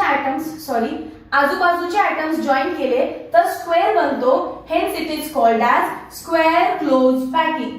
square close packing is denoted as A A A A. आणि next important point, square close पॅकिंगचा कोऑर्डिनेशन नंबर किती आहे? तर कुठलाही एक सेंटरचा ऍटम सर्कल करा. ठीक आहे, त्याचे शेजारी कोण आहेत? हा शेजारी आहे, हा शेजारी आहे, हा शेजारी आहे, हा शेजारी आहे. 4 त्याचे शेजारी आहेत की जे त्याला डायरेक्ट पक्के शेजारी आहेत, डायरेक्ट कनेक्टेड आहेत. सो त्याचा कोऑर्डिनेशन नंबर 4 आहे. पण दुसरी अरेंजमेंट तशी नाहीये. इथं पण मी 2 ऍक्सिस वापरलेत. ही ऍक्सिस आहे, ही ऍक्सिस आहे, ही एक्स ऍक्सिस आहे, ही वाय ऍक्सिस आहे. पहिल्यामध्ये अरेंजमेंट कशी केली आहे बघा, त्याला मी ए म्हणते. दुसरी अरेंजमेंट तशीच आहे का? एकावर एक नाहीये. दुसरी अरेंजमेंट काहीतरी वेगळी आहे म्हणून मी त्याला बी म्हटलं. पण बघा, हा ऍटम जसा आहे तसाच हा ऍटम आहे, एक्झॅक्टली त्याच्याच वर. जसा हा ऍटम आहे तसाच, सॉरी चॉक पडणं इज ओके बट हे पडणं इज नॉट ओके. बट वाईट वाटतं, आपली नवीन गोष्ट काही पडली तर, है ना. याच्यावरती लिहितोय. सो याच्यावर हा व्यवस्थित अरेंज आहे, याच्यावर हा व्यवस्थित अरेंजमेंट आहे. सो मी म्हणू शकते की तिसरी लेअर पण एच आहे. आणि जेव्हा चौथी लेअर ठेवाल तेव्हा कशी ठेवाल रे तुम्ही? डिप्रेशन मध्ये. बघा, याच्या वर अशी, याच्या वर अशी. आणि आता लक्षात येईल हा ऍटम आणि हा ऍटम सेम दिसतोय म्हणजे परत कोण आहे? बी. सो याला म्हणायचं A B kind of arrangement. आणि A B kind of arrangement मध्ये तुम्ही जर कुठलाही ऍटम मधला एक सर्कल केला तर तुम्हाला लक्षात येईल त्याला 6 ऍटम्सनी सराउंड केलंय. 1 2 3 4 5 6. आणि असं जर यांना कनेक्ट केलं तर एक हेक्सागॉन बनतो म्हणून त्याचं नाव दिलं हेक्सागॉनल क्लोज पॅकिंग. त्याचं नाव काय दिलं? हेक्सागॉनल क्लोज पॅकिंग. शेजारी किती झाले? 6. म्हणून कोऑर्डिनेशन नंबर किती झाला? 6. हे समजलं? 3 नावं याच्यामध्ये माहिती पाहिजे. कुठली 3 नावं? पहिलं त्याचं वर्ड्स मध्ये लिही, स्क्वेअर क्लोज पॅकिंग. त्याचं डिनोशन ए ए ए ए. आणि त्याचा कोऑर्डिनेशन नंबर 4. त्यामध्ये वॉइड पण आता एक ऍड करा. ही वॉइड कुठल्या? रिकामी जागा म्हणजे वॉइड. वॉइड कशी दिसते? स्क्वेअर. सो वॉइड आहे स्क्वेअर वॉइड. वॉइड इथं आहे स्क्वेअर वॉइड. त्याच्यानंतर इथे पण त्याच 3 गोष्टी. वर्ड्स मधलं नाव हेक्सागॉनल क्लोज पॅकिंग, डिनोशन मधलं नाव A B kind of arrangement, coordination number 6. आणि वॉइड कुठल्या शेप मध्ये दिसतीये? Triangle. So it is triangular void. ठीक आहे, 4 गोष्टी सांगितल्या. नेक्स्ट चला पुढे 3 डायमेन्शन अरेंजमेंट. 3 डायमेन्शन अरेंजमेंट मध्ये आता तिन्ही ऍक्सिस वापरायचे. ही ऍक्सिस एक्स तर वापरायचीच, ही पण ऍक्सिस वापरायची आणि त्याची झेड ऍक्सिस सुद्धा वापरायची. एक्स वाय झेड तिन्ही ऍक्सिस. मग मला आता काय बनवायला पाहिजे? इथं एक लेअर बनवायला पाहिजे. लेअर जर मी बनवली तर एक्स आणि वाय ऑक्युपाय होतील आणि या लेअरच्या वर असे थर लावत जायला पाहिजे. थर न लावले तर वाय ऍक्सिस पण ऑक्युपाइड होईल. सो अशा वे मध्ये आता आपल्याला 3D स्ट्रक्चर बनवायचं आहे. मग बघा, हे झालं 3D स्ट्रक्चर. सगळ्यात खालची लेअर बघा एक वेगळी दाखवली आहे, वेगळ्या कलरने दाखवली आहे. जसे ते ऍटम्स आहेत तसेच दुसऱ्या लेअर मध्ये आहेत, तसेच तिसऱ्या लेअर मध्ये आहेत, तसेच चौथ्या लेअर मध्ये आहेत. पहिली लेअर ए असेल तर दुसरी पण ए आहे, तिसरी पण ए आहे, चौथी पण ए आहे. Hence it is called as A A A A in 3D. AAAA in 3D is nothing but your simple cubic unit cell.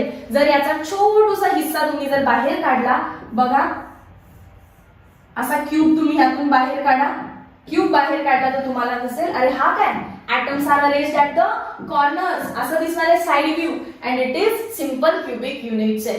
कसा बनवला समजलं? बेस लेयर आणली तुमची, ही खालची लेयर कुठे बघितल्यासारखी वाटते का?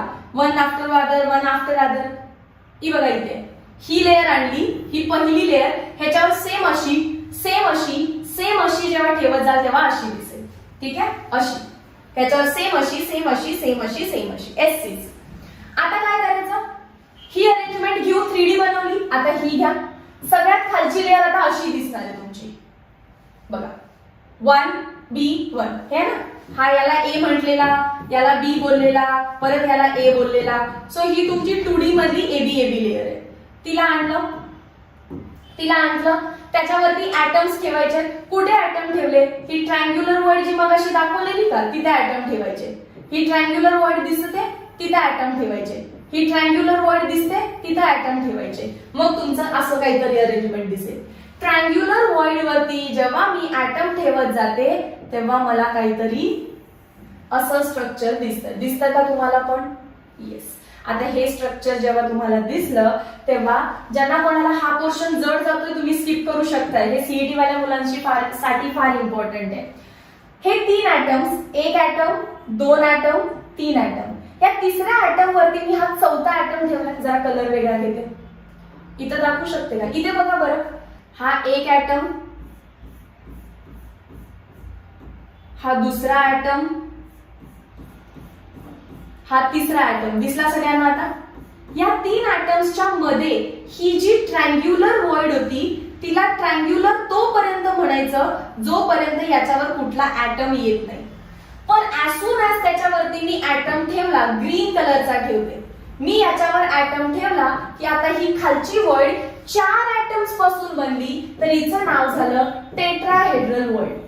तिचं नाव झालं टेट्राहेड्रल वर्ड. सो टेट्राहेड्रल वर्डचा कोऑर्डिनेशन नंबर किती? 4. किती ऍटम्स पासून बनते ती? खालचे 3 आणि वरचा 1, 4. सो टेट्राहेड्रल वर्ड अशी दाखवू शकतात बघा, खाली असे 3 ऍटम असतात आणि ती ट्रायंग्युलर वर्ड असते. ऍज सून ऍज चौथा ऍटम आला की याच वर्डला काय म्हणायचं? आता टेट्राहेड्रल वर्ड. तसं आता ऍटम्स ठेवले. आता लक्षात आलं याच्या खाली जी वर्ड असणार आहे ती कोणती असेल? Tetrahedral word. आता ही वर्ड बघा, ही रिकामी जागा बघा, ही रिकामी जागा कोणापासून बनली आहे? तर ती रिकामी जागा खालच्या 3 ऍटम्स पासून. कुठला ऍटम? हा 1. कुठला कलर दिसेल त्याच्यामध्ये? व्हाईट दिसेल का? हा 1, हा 2, हा 3. हे खालचे 3 ऍटम्स आणि हे वरचे 3 ऍटम्स, 1 2 3. ती वर्ड अशी बनली आहे बघा, फर्स्ट, सेकंड, थर्ड. ठीक आहे, सेम आता उलटे ऍटम्स ठेवायचे 3. फर्स्ट, सेकंड, थर्ड असे 3 ऍटम्स एकमेकांवरती आहेत आणि ही जी वर्ड इथे आता मध्ये तयार झाली this is called as octahedral void. This is called as octahedral void. Octahedral void 6 atoms पासून बनली आहे. सो त्याचा कोऑर्डिनेशन नंबर असतो 6. सो त्याचा कोऑर्डिनेशन नंबर असतो 6. मग बघा, खालची लेयर जी होती तिचं नाव होतं ए, वरची लेयर जी आहे ती काहीतरी वेगळी आहे म्हणून तिचं नाव काय ठेवलं आपण? तिचं नाव ठेवलं बी. आता येणारी तिसरी लेयर कुठे येणार याच्यावरती ठरतं. येणारी तिसरी लेयर कुठे येणार याच्यावरती ठरतं की 3 डायमेन्शन मध्ये HCP बनणार आहे का CCP बनणार आहे. तुम्हाला समजलं का? पहिली लेयर ड्रॉ केली आपण, फर्स्ट लेयर. फर्स्ट लेयर कशी ड्रॉ केली? अशी, हा ऍटम, हा ऍटम, हा ऍटम, हा ऍटम आणि त्याच्या डिप्रेशन मध्ये असे ठेवायला चालू केलेले. ही तुमची फर्स्ट लेयर होती. लेयर म्हणजे अख्खी लेयर, लाईन नाही म्हणत, ही अशी लेयर होती. त्याच्यानंतर सेकंड लेयर कुठे ठेवली? सेकंड लेयर तुम्ही ठेवली ट्रायंग्युलर वर्डवर. सेकंड लेयर कुठे ठेवली तुम्ही? ट्रायंग्युलर वर्डवर, ट्रायंग्युलर वर्ड्सवर. आणि असं ठेवत गेला, ट्रायंग्युलर वर्ड्सवर असं ठेवत गेला. आता येणारी थर्ड लेयर, सेकंड लेयर कुठे ठेवली? ट्रायंग्युलर वर्ड मध्ये. येणारी थर्ड लेयर कुठे येणार? येणारी थर्ड लेयर कुठे येणार? हा मेन क्वेश्चन. कुठल्या कलरने घेऊन? चला ब्लॅक घेऊ. ब्लॅक नाही येतो, डार्क ब्लू आहे. येणारी थर्ड लेअर कुठे येणार? येणारी थर्ड लेअर जर टेट्राहेड्रल मध्ये आली तर HCP आणि जर ऑक्टाहेड्रल मध्ये आली तर CCP. इतकंच समजून घ्या, बाकी स्ट्रक्चर करण्याच्या नादी लागू पण नका. ज्यांनी वन शॉट बघितला ऑलरेडी आधीचा त्यांना हे माहिती असेल. ठीक आहे, सो आपण फास्ट मध्ये जाऊ. HCP tetrahedral void, CCP octahedral void. CCP चं दुसरं नाव FCC. शिकवा ना आता, face centred cubic unit cell. So face centred cubic unit cell कसा बनतो? असा बनतो. पहिली लेअर, दुसरी लेअर आणि तिसरी लेअर कशी बनते? In octahedral void. So FCC. Done. चला पुढे. एबी. हा, इथे बघा मी दोन्ही वर्ड दाखवले, tetrahedral octahedral, tetrahedral octahedral. Tetrahedral वर ऍटम आला तर HCP, ऑक्टाहेड्रल वर ऍटम आला तर CCP. आणि सगळ्यात इम्पॉर्टंट क्वेश्चन आणि इंटरेस्टिंग क्वेश्चन, HCP असू दे किंवा तुमचा CCP असू दे, ज्याला तुम्ही FCC म्हणताय, सगळ्यांचा कोऑर्डिनेशन नंबर 12 आहे. FCC चा 12 म्हणजे CCP चा 12 म्हणजे HCP चा 12, कारण तो पण 3D आहे. आणि सगळ्यांचं पॅकिंग इफिशियन्सी 74% आहे. तुम्हाला बोर्ड एक्झाम मध्ये विचारतात की what are common properties in CCP and HCP. Common properties कोणत्या आहेत? तर coordination number 12 and packing efficiency 74%. Questions बाद में हे क्वेश्चंस तुम्ही कराल, वन शॉट मध्ये मी नाही सांगत आहे. चलो, सो आता आपण आलोय चॅप्टरच्या कॅन आय से तिसरा पार्ट म्हणू शकता. तिसरा पार्ट पण न्यूमेरिकल नाही आहे. डिफेक्ट्स. डिफेक्ट्स काय आहेत? Give me a minute.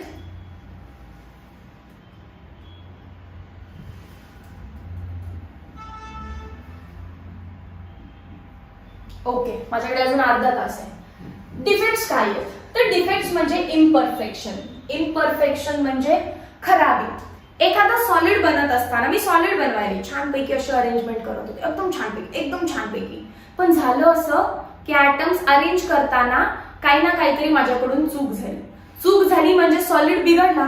तो बिघडलेला सॉलिड म्हणजे डिफेक्ट. डिफेक्ट म्हणजे imperfection. A perfect crystal has all constituent particle in a precise म्हणजे अचूक पद्धतीने केलं तर परफेक्ट क्रिस्टल म्हणायचं. But real crystals are never perfect. पण कोण परफेक्ट आहे का या जिंदगीमध्ये? कोणच नाही. No one is perfect.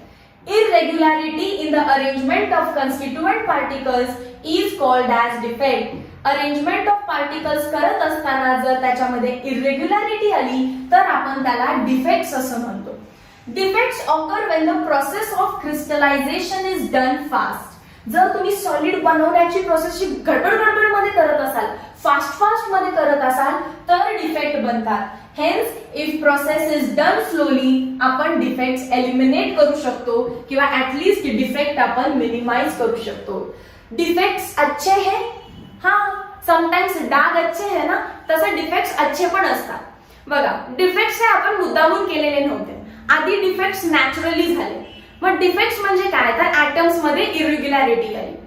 मग कशी आली? तर क्रिस्टलायझेशनची प्रोसेस फास्ट करायला लागलो की मग तिथे आली इरेग्युलॅरिटी. आता ही इरेग्युलॅरिटी काढायची असेल तर प्रोसेस ऑफ क्रिस्टलायझेशन स्लो करा. बट थोड्या दिवसांनी आपल्याला असं लक्षात आलं की सम डिफेक्ट्स आपण इंटेन्शनली केले पाहिजेत, आपण मुद्दामून केले पाहिजेत. कारण डिफेक्ट्स केल्यानंतर तो जो क्रिस्टलाइन सॉलिड आहे त्याच्या प्रॉपर्टीज फार डिझायर्ड असणार, आपल्या हवे असे असणार. म्हणजे जर तुम्ही काय म्हणतात, आयर्न घेतलं, आयर्न Fe, आणि त्याचे जर डबे वगैरे बनवले तुम्ही घरी, तर मग आयर्न गंजणार. थंडीमध्ये पावसाळ्यामध्ये पाणी लागलं त्याला की आयर्न गंजणार. मग काय? मग डबे कशाचे बनवले? स्टेनलेस स्टीलचे. त्या आयर्न मध्ये आपण इम्प्युरिटी ऍड केली, कार्बनची इम्प्युरिटी ऍड केली आणि काय झालं? स्टेनलेस स्टील हा अलॉय बनला आणि तो अलॉय गंजत नाहीये म्हणून आपण घरी त्याचे डबे बनवू शकलो. सो डिफेक्ट आपण इंटेन्शनली सुद्धा बनवू शकतोय. डिफेक्ट 3 टाइपचे असतात: point defect, line defect, plane defect. जर तुम्ही क्रिस्टल बनवताय आणि क्रिस्टल बनवत असताना एखाद्या पॉइंटला काहीतरी फॉल्ट आला, सगळ्या क्रिस्टल मध्ये नाही, कुठे? Only at a particular point, तर त्याला म्हणायचं पॉइंट डिफेक्ट. इथे डिफेक्ट आहे. लाईन डिफेक्ट म्हणजे एखादा क्रिस्टल बनवत असताना अख्ख्या लाईन मध्ये डिफेक्ट आला. एखादा क्रिस्टल बनवत असताना अख्ख्या लाईन मध्ये डिफेक्ट आला, पूर्ण ही डिफेक्टिव्ह लाईन तयार झाली. This is called as line defect. मग 3D मध्ये काय बनत असणार आहे? Plane defect. पहिला थर लावला, दुसरा लावला, तिसरा लावला, चौथा लावलाच नाही, डायरेक्ट पाचवा. म्हणजे काय झालं? थरांमध्ये, लेयर्स मध्ये गॅप आला की काय म्हणणार तुम्ही त्याला? Plane defect. आपल्याला शिकायचे कोण? फक्त पॉइंट डिफेक्ट. पॉइंट डिफेक्ट 3 टाइपचे आहेत: stoichiometric, impurity, non stoichiometric. Stoichiometric, impurity, non stoichiometric. Let's go for stoichiometric defect. Stoichiometric defect, impurity, non stoichiometric compare करून शिकूया. स्टायशोमेट्रिक म्हणजे स्टायशोमेट्री अनचेंज्ड राहते. दॅट इज ऍटम्स आधी जेवढे होते तेवढेच नंतर असतात. Atom do not change. Number of atoms म्हणा, ऍटम तर कसंही बदलत नाही कधी. Number of atoms do not change. जेवढे आधी होते तेवढेच डिफेक्ट नंतर असणार आहेत. Example of स्टायशोमेट्रिक defect: vacancy, self interstitial, Schottky, Frankl. Impurity defect मध्ये कोणतरी फॉरेन ऍटम येतो. जसं की मी म्हटलं की आयर्न लवकर गंजतो, म्हणून आयर्न मध्ये काय केलं मी? मध्येच एखादा ऍटम कोणाचा ऍड केला आपण? कार्बनचा. आणि कार्बन आला म्हणजे एक फॉरेन ऍटम आला, दुसराच ऍटम आला. So it is impurity defect. त्यात पण दोन आहेत: सबस्टिट्यूशनल आणि इंटरस्टिशियल. नॉन स्टायशोमेट्री मध्ये स्टायशोमेट्री चेंजेस. स्टायशोमेट्री बदलते म्हणजे नंबर ऑफ ऍटम्स सेम राहत नाही, नंबर ऑफ ऍटम्स बदलतात. Number of atoms do not remain same किंवा चेंजेस. नंबर ऑफ ऍटम्स काय होतात? चेंज होतात. मेटल डेफिशियन्सी आणि मेटल एक्सेस डिफेक्ट. चला पुढे. सगळ्यात पहिल्यांदा वॅकन्सी डिफेक्ट. मी फास्ट मध्ये सांगतेय, तुम्हाला टेक्स्ट बुक रीड करायचं याच्यासाठी. ऍटम्स, वॅकन्सी डिफेक्ट ऍटम्स मध्ये बनतो. सगळ्यात पहिली गोष्ट, वॅकन्सी डिफेक्ट ऍटम्स मध्ये बनतो, आयन्स मध्ये नाही. आयन्स मध्ये नाही. हे सगळे ऍटम होते. इथला ऍटम गायब झाला, क्रिस्टल सोडून गेला. इथला ऍटम क्रिस्टल सोडून गेला आणि क्रिस्टल सोडून गेल्यामुळे तिथं वॅकन्सी तयार झाली. Hence it is called as vacancy defect. समजलं कसा बनतोय? Second, vacancy defect occurs when substance is heated. जेव्हा मी हीट करायला लागले, ऍटम्सना कायनेटिक एनर्जी आली आणि कायनेटिक एनर्जीमुळे ते इकडे तिकडे पळतात आणि ऍटम सोडून बाहेर जातात. Third point, density is lowered. तुम्हाला डेन्सिटीचा फॉर्म्युला माहिती आहे. डेन्सिटी कुठली? छोट्या पानावाली, मास अपॉन व्हॉल्यूम. आता ऍटमचं व्हॉल्यूम किती आहे? स्ट्रक्चरचा व्हॉल्यूम जेवढा आहे तेवढाच आहे. सो व्हॉल्यूम कॉन्स्टंट राहिलाय. व्हॉल्यूम बदलला नाहीये, पण त्याचं मास बदललं. हे आधी जे दोन ऍटम होते ते आता नाही आहेत. सो मास काय झालं? कमी झालं. मास कमी झालं तर डेन्सिटी पण काय होते? कमी होते. Density is lowered. पण तुम्ही जर सेल्फ इंटरस्टिशियल डिफेक्ट बघितला, सेल्फ इंटरस्टिशियल डिफेक्ट मध्ये ऍटम गायब होतो पण कुठे नाही जात? बाहेर जात नाही. तो ऍटम क्रिस्टल सोडून बाहेर नाही गेलेला. कुठे गेलाय? बघा, इथे गेलाय. कुठे गेलाय ऍटम? इथे गेलाय. सो आपली ओरिजिनल पोझिशन सोडून दुसऱ्या छोट्या जागेला जाणं. छोटी जागा कोणती होती? ती इंटरस्टिशियल स्पेस. Interstitial space. आपली जागा सोडायची आणि कुठे जाऊन बसायचं? छोट्याशा जागेत. ती छोटी जागा म्हणजे इंटरस्टिशियल स्पेस. पण तरी पण वॅकन्सी क्रिएट झाली ना. वॅकन्सी क्रिएट झालीये पण ऍटम बाहेर गेला तर नाव द्यायचं वॅकन्सी डिफेक्ट. आणि जर इंटरस्टिशियल स्पेस मध्ये गेला तर इंटरस्टिशियल डिफेक्ट. याच्यामध्ये density is mass upon volume. Mass तितकंच आहे, फक्त जागा सोडलीये. मास तितकंच आहे, व्हॉल्यूम तितकाच आहे. तर density is not Altered. Density change होत नाही. सेल्फ इंटरस्टिशियल मी असंही म्हणू शकते, फर्स्ट वॅकन्सी, पहिला वॅकन्सी होते आणि मग सेल्फ इंटरस्टिशियल होतं. पहिला वॅकन्सी होते मग सेल्फ इंटरस्टिशियल होतं. आता नेक्स्ट दोन डिफेक्ट, स्कॉटकी आणि फ्रँकल. स्कॉटकी म्हणजेच वॅकन्सी, पण वॅकन्सी कशामध्ये? आयन्स मध्ये. फ्रँकल म्हणजेच इंटरस्टिशियल पण आयन्स मध्ये. तीच कन्सेप्ट आहे, फक्त इथं आयन्स बनले असणार. Na+Cl-, Na+Cl-. हा बघा, इथून Na किंवा Cl जो काही आहे तो आपली जागा सोडतोय. Cl असेल इथे, हा Cl- आपली जागा सोडतोय. सिमिलरली इथला Na+ आपली जागा सोडतोय आणि हे आयन्स ऍटम सोडून बाहेर जातात. जेव्हा आयन्स असं म्हणते तेव्हा नाव फक्त बदलतं, कन्सेप्ट तीच आहे, स्कॉटकी डिफेक्ट. इंटरस्टिशियल मध्ये कॅटायन, एनायन नाही. कोण आहे हा? कॅटायन.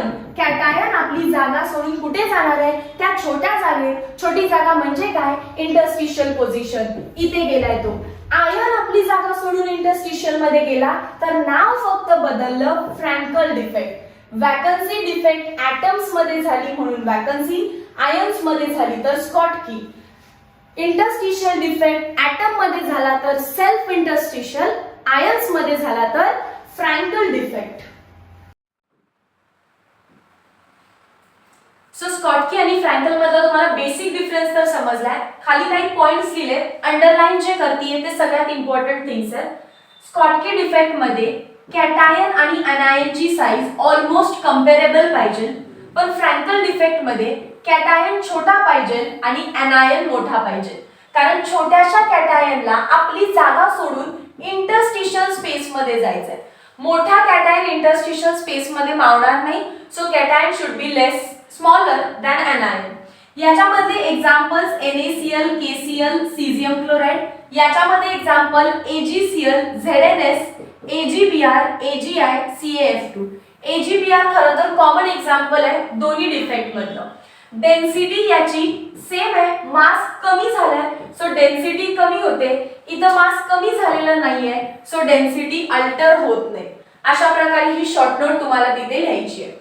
त्याच्यानंतर impurity defect, second type defect. पहिला होता तुमचा स्टायशोमेट्रिक डिफेक्ट, ज्याच्यामध्ये नंबर ऑफ ऍटम्स चेंज होत आहेत. ऍटम्स म्हणजे रेशिओ चेंज नाही झाला.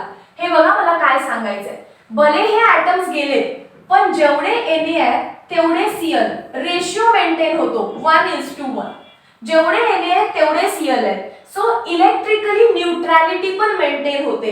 असं होत नाही की आधी न्यूट्रल होता आणि डिफेक्ट नंतर तो पॉझिटिव्हली चार्ज झाला, किंवा असंही होत नाही की तो न्यूट्रल होता आणि डिफेक्ट नंतर तो निगेटिव्हली चार्ज झाला. इलेक्ट्रिकल न्यूट्रॅलिटी ऑलवेज मेंटेन केली जाते. सेकंड टाइप होता इम्प्युरिटी. इम्प्युरिटी म्हणजे बाहेरचा कुठला तरी ऍटम त्याच्यामध्ये ऍड होणार आहे. आता कोण जाणार नाहीये, कोणतरी येणार आहे. सगळे कॉपर होते आणि कॉपर मध्ये एक हा कोण ऍड झालाय बघा, झिंक. कसा ऍड झालाय? एक कॉपर बाहेर गेला, त्याच ठिकाणी तिथे कोण आलाय? झिंक. कॉपरचं बाहेर जाणं आणि त्याच ठिकाणी कोण आला? झिंक. म्हणजे सबस्टिट्यूशन झालं, एकमेकाला सबस्टिट्यूट करून इम्प्युरिटी डिफेक्ट झालाय. कॉपर जाऊन कॉपरच आलाय का? नाही, कॉपर जाऊन झिंक आलाय. Zinc is another atom, that is impurity. इथे स्ट्रक्चर कोणाचं होतं? आयनचं. सगळे आयन होते. इथे आयन जात नाही कुठे, पण आतमध्ये कोण येतो? कार्बन. हा कार्बन आलाय, हा कार्बन आलाय. कुठे आले ते? इंटरस्टिशियल पोझिशन मध्ये. जेव्हा इंटरस्टिशियल पोझिशन मध्ये इम्प्युरिटी येते, it is called as interstitial impurity defect. Example brass, example stainless steel. सगळ्यात सिंपल हेच दोन आहेत इम्प्युरिटी डिफेक्ट. पहिला पाहिले स्टायशोमेट्रिक. स्टायशोमेट्रिक मध्ये 4, वॅकन्सी, इंटरस्टिशियल, स्कॉटकी, फ्रँकल. त्याच्यानंतर इम्प्युरिटी मध्ये 3. मॅम 3 कुठे आहेत? पहिला सबस्टिट्यूशन, सेकंड इंटरस्टिशियल आणि 3 ॲलिओव्हॅलेंट. 3 ॲलिओव्हॅलेंट. सगळ्यात इंटरेस्टिंग आहे. ॲलिओव्हॅलेंटची डायग्राम मी इथं ड्रॉ करते. हीच डायग्राम आहे. Na+Cl- Na+Cl- असा छानसा सुंदरसा क्रिस्टल बनत होता. इथला Na+ गायब झाला, Cl- इथे Na+, इथं Cl-, इथला Na+ गायब झाला, Cl-, Na+, Cl-, Na+,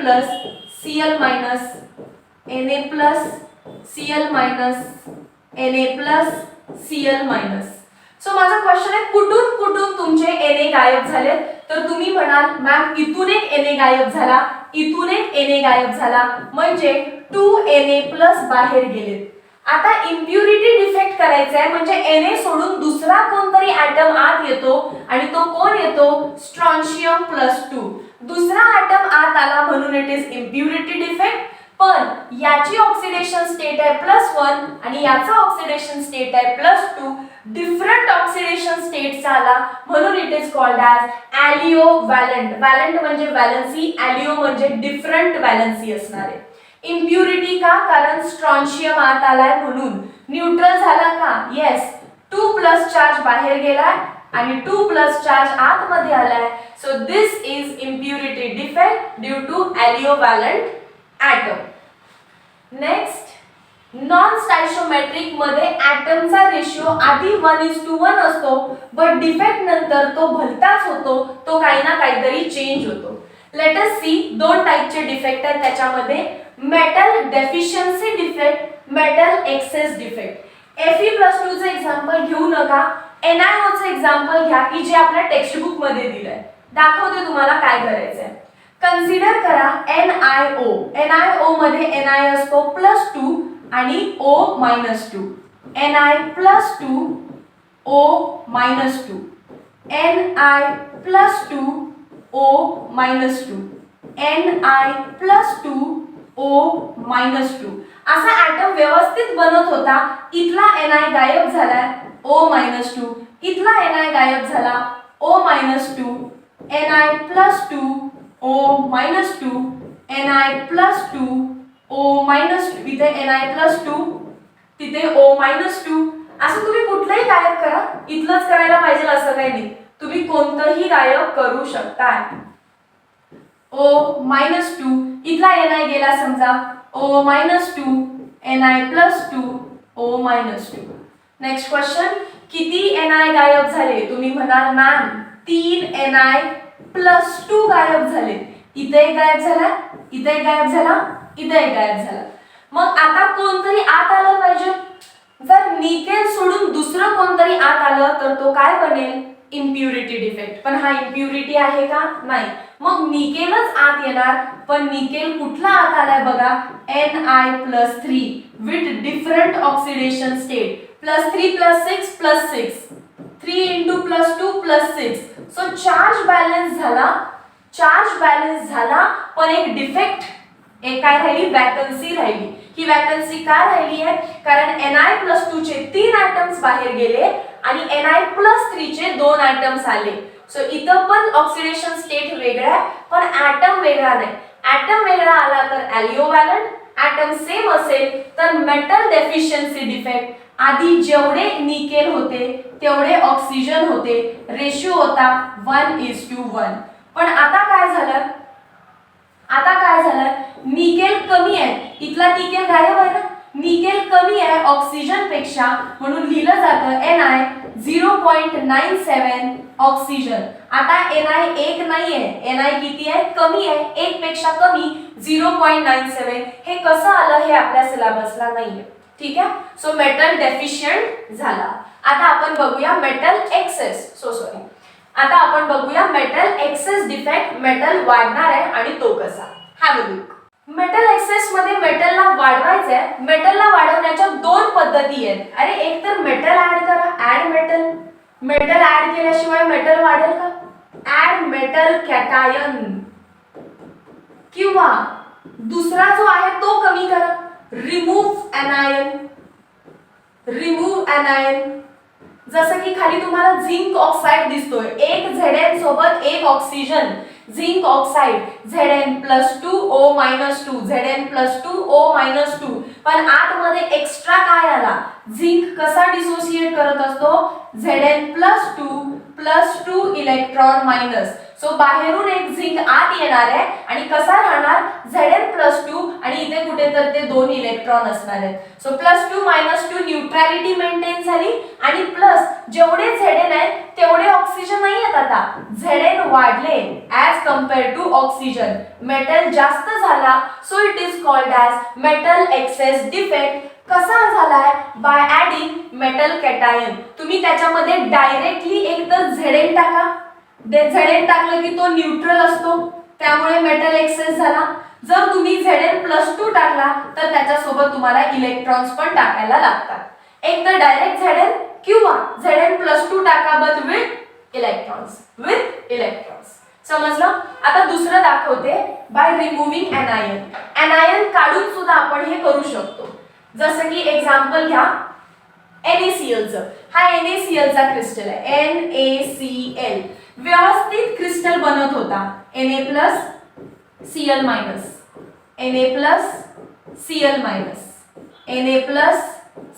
Na+Cl-, आता मी याच्यामध्ये सोडियम ऍड करणार नाही, तर असं काहीतरी करणार आहे. बाहेर मी काय करायला लागले, सोडियमचे वेपर्स पास करायला लागले. आणि हा क्लोरीन इतका हावरा आहे की आपल्या शेजारी सोडियम असून सुद्धा तो वरच्या सोडियमकडे अट्रॅक्ट व्हायला. आणि Cl या ऍटम या स्ट्रक्चर मधून निघून गेला. आता काय झालं, एनायन गेला, इथं झाली तयार वॅकन्सी. Na किती आहेत, 1 2 3 4, पण Cl किती आहेत, 1 2 3. सो इथे परत मेटल मेटल काय झालाय, वाढलाय Cl पेक्षा. Na+ जास्त आहे Cl- पेक्षा, but not by adding metal, by removing the anion. So such defect is called as F-center defect. It is seen in NaCl.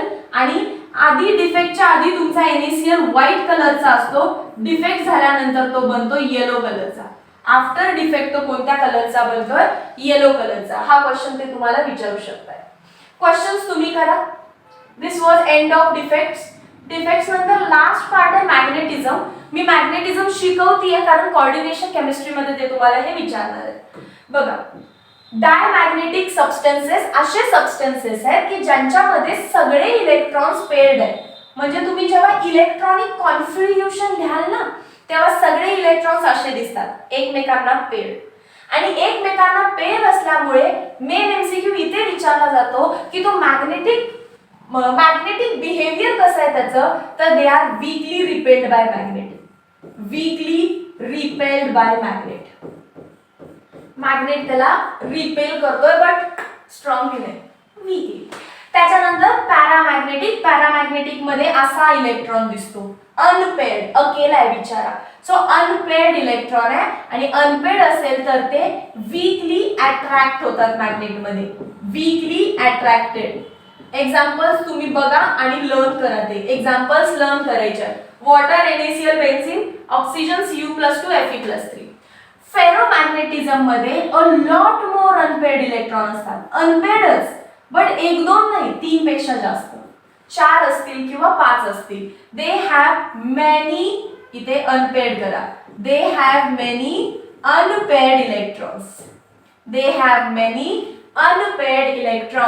and they are strongly attracted in magnet. Unpaired असेल तर attraction होणार, थोडे असतील तर weekly, आणि जास्त असेल तर स्ट्रॉंगली अट्रॅक्टेड बाय मॅग्नेट. आणि सेकंड पॉइंट त्यांच्यामध्ये येतं परमनंट मॅग्नेटिझम. मग परमनंट मॅग्नेटिझम कोणात आहे, आयर्न, निकेल, कोबाल्ट. हेच त्याचे एक्झाम्पल्स आहेत, आयर्न, निकेल, कोबाल्ट. समजलं? डायमॅग्नेटिक म्हणजे पेअर्ड इलेक्ट्रॉन, अनपेअर्ड असेल तर पॅरा, खूप सारे अनपेअर्ड असतील तर फेरोमॅग्नेटिक. कोण वीकली अट्रॅक्टेड, कोण स्ट्रॉंगली अट्रॅक्टेड, कोणामध्ये परमनंट मॅग्नेटिझम, या सगळ्या कन्सेप्ट व्यवस्थित करा. Last, this is end of the topic. ठीक आहे, MCQ मी इथं घेत नाहीये, MCQ तुमचे तुम्हाला करायचे. So this is end. Thank you so much. But weight a minute, त्याच्यापेक्षाही इम्पॉर्टंट काम आपल्याला एक करायचं आहे. टेक्स्टबुकचं पेज नंबर 14 ओपन करा. मी काही इम्पॉर्टंट थिंग्स तुम्हाला मार्क करून देते. पेज नंबर 14 वरती तुम्हाला हे पाठ करायचं आहे. डेन्सिटीचा फॉर्म्युला तर मी पाठ करून घेतलाय. डेन्सिटीचा फॉर्म्युला माहिती आहे ना काय आहे, डेन्सिटी इज इक्वल टू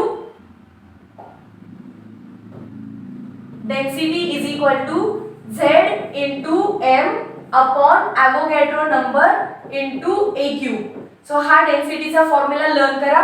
तो इथे दिलाय, तोच इथे दिलाय. बट हे फक्त मॉलिक्युलर मासच्या पद्धतीने दिलं, सेम आहे, काही वेगळं नाहीये. मॉलिक्युलर मास एका साईडला घेतलाय. त्याच्यानंतर आय होप तुम्ही बघू शकता, त्याच्यानंतर हा पोर्शन करायचा आपल्याला. Number of particles in x gram. Me question बँकचा व्हिडिओ अपलोड केलाय, त्याच्यामध्ये हे टाईपचे न्यूमेरिकल सॉल्व्ह करून घेतले. डेन्सिटीवरचा पण न्यूमेरिकल आहे. Number of particles in X gram काढा. तर number of particles in X gram काढण्याचा फॉर्म्युला आपल्याला वरती दिसेल.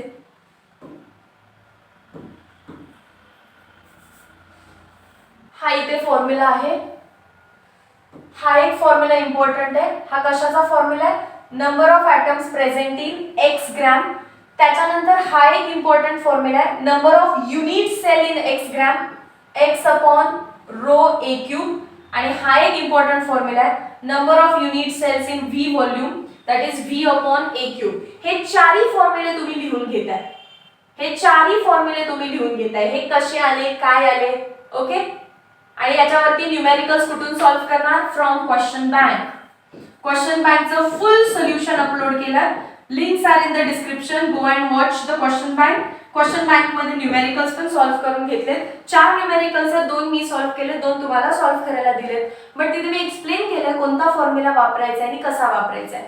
बट ते लोक व्यवस्थित एक्झाम्पल सॉल्व्ह करतील जे हे 4 फॉर्म्युलेस तुम्ही लिहून घेणार आहे. ठीक आहे, चलो. Bye everyone. Thank you so much. Meet you in next one short video. Till then, bye bye.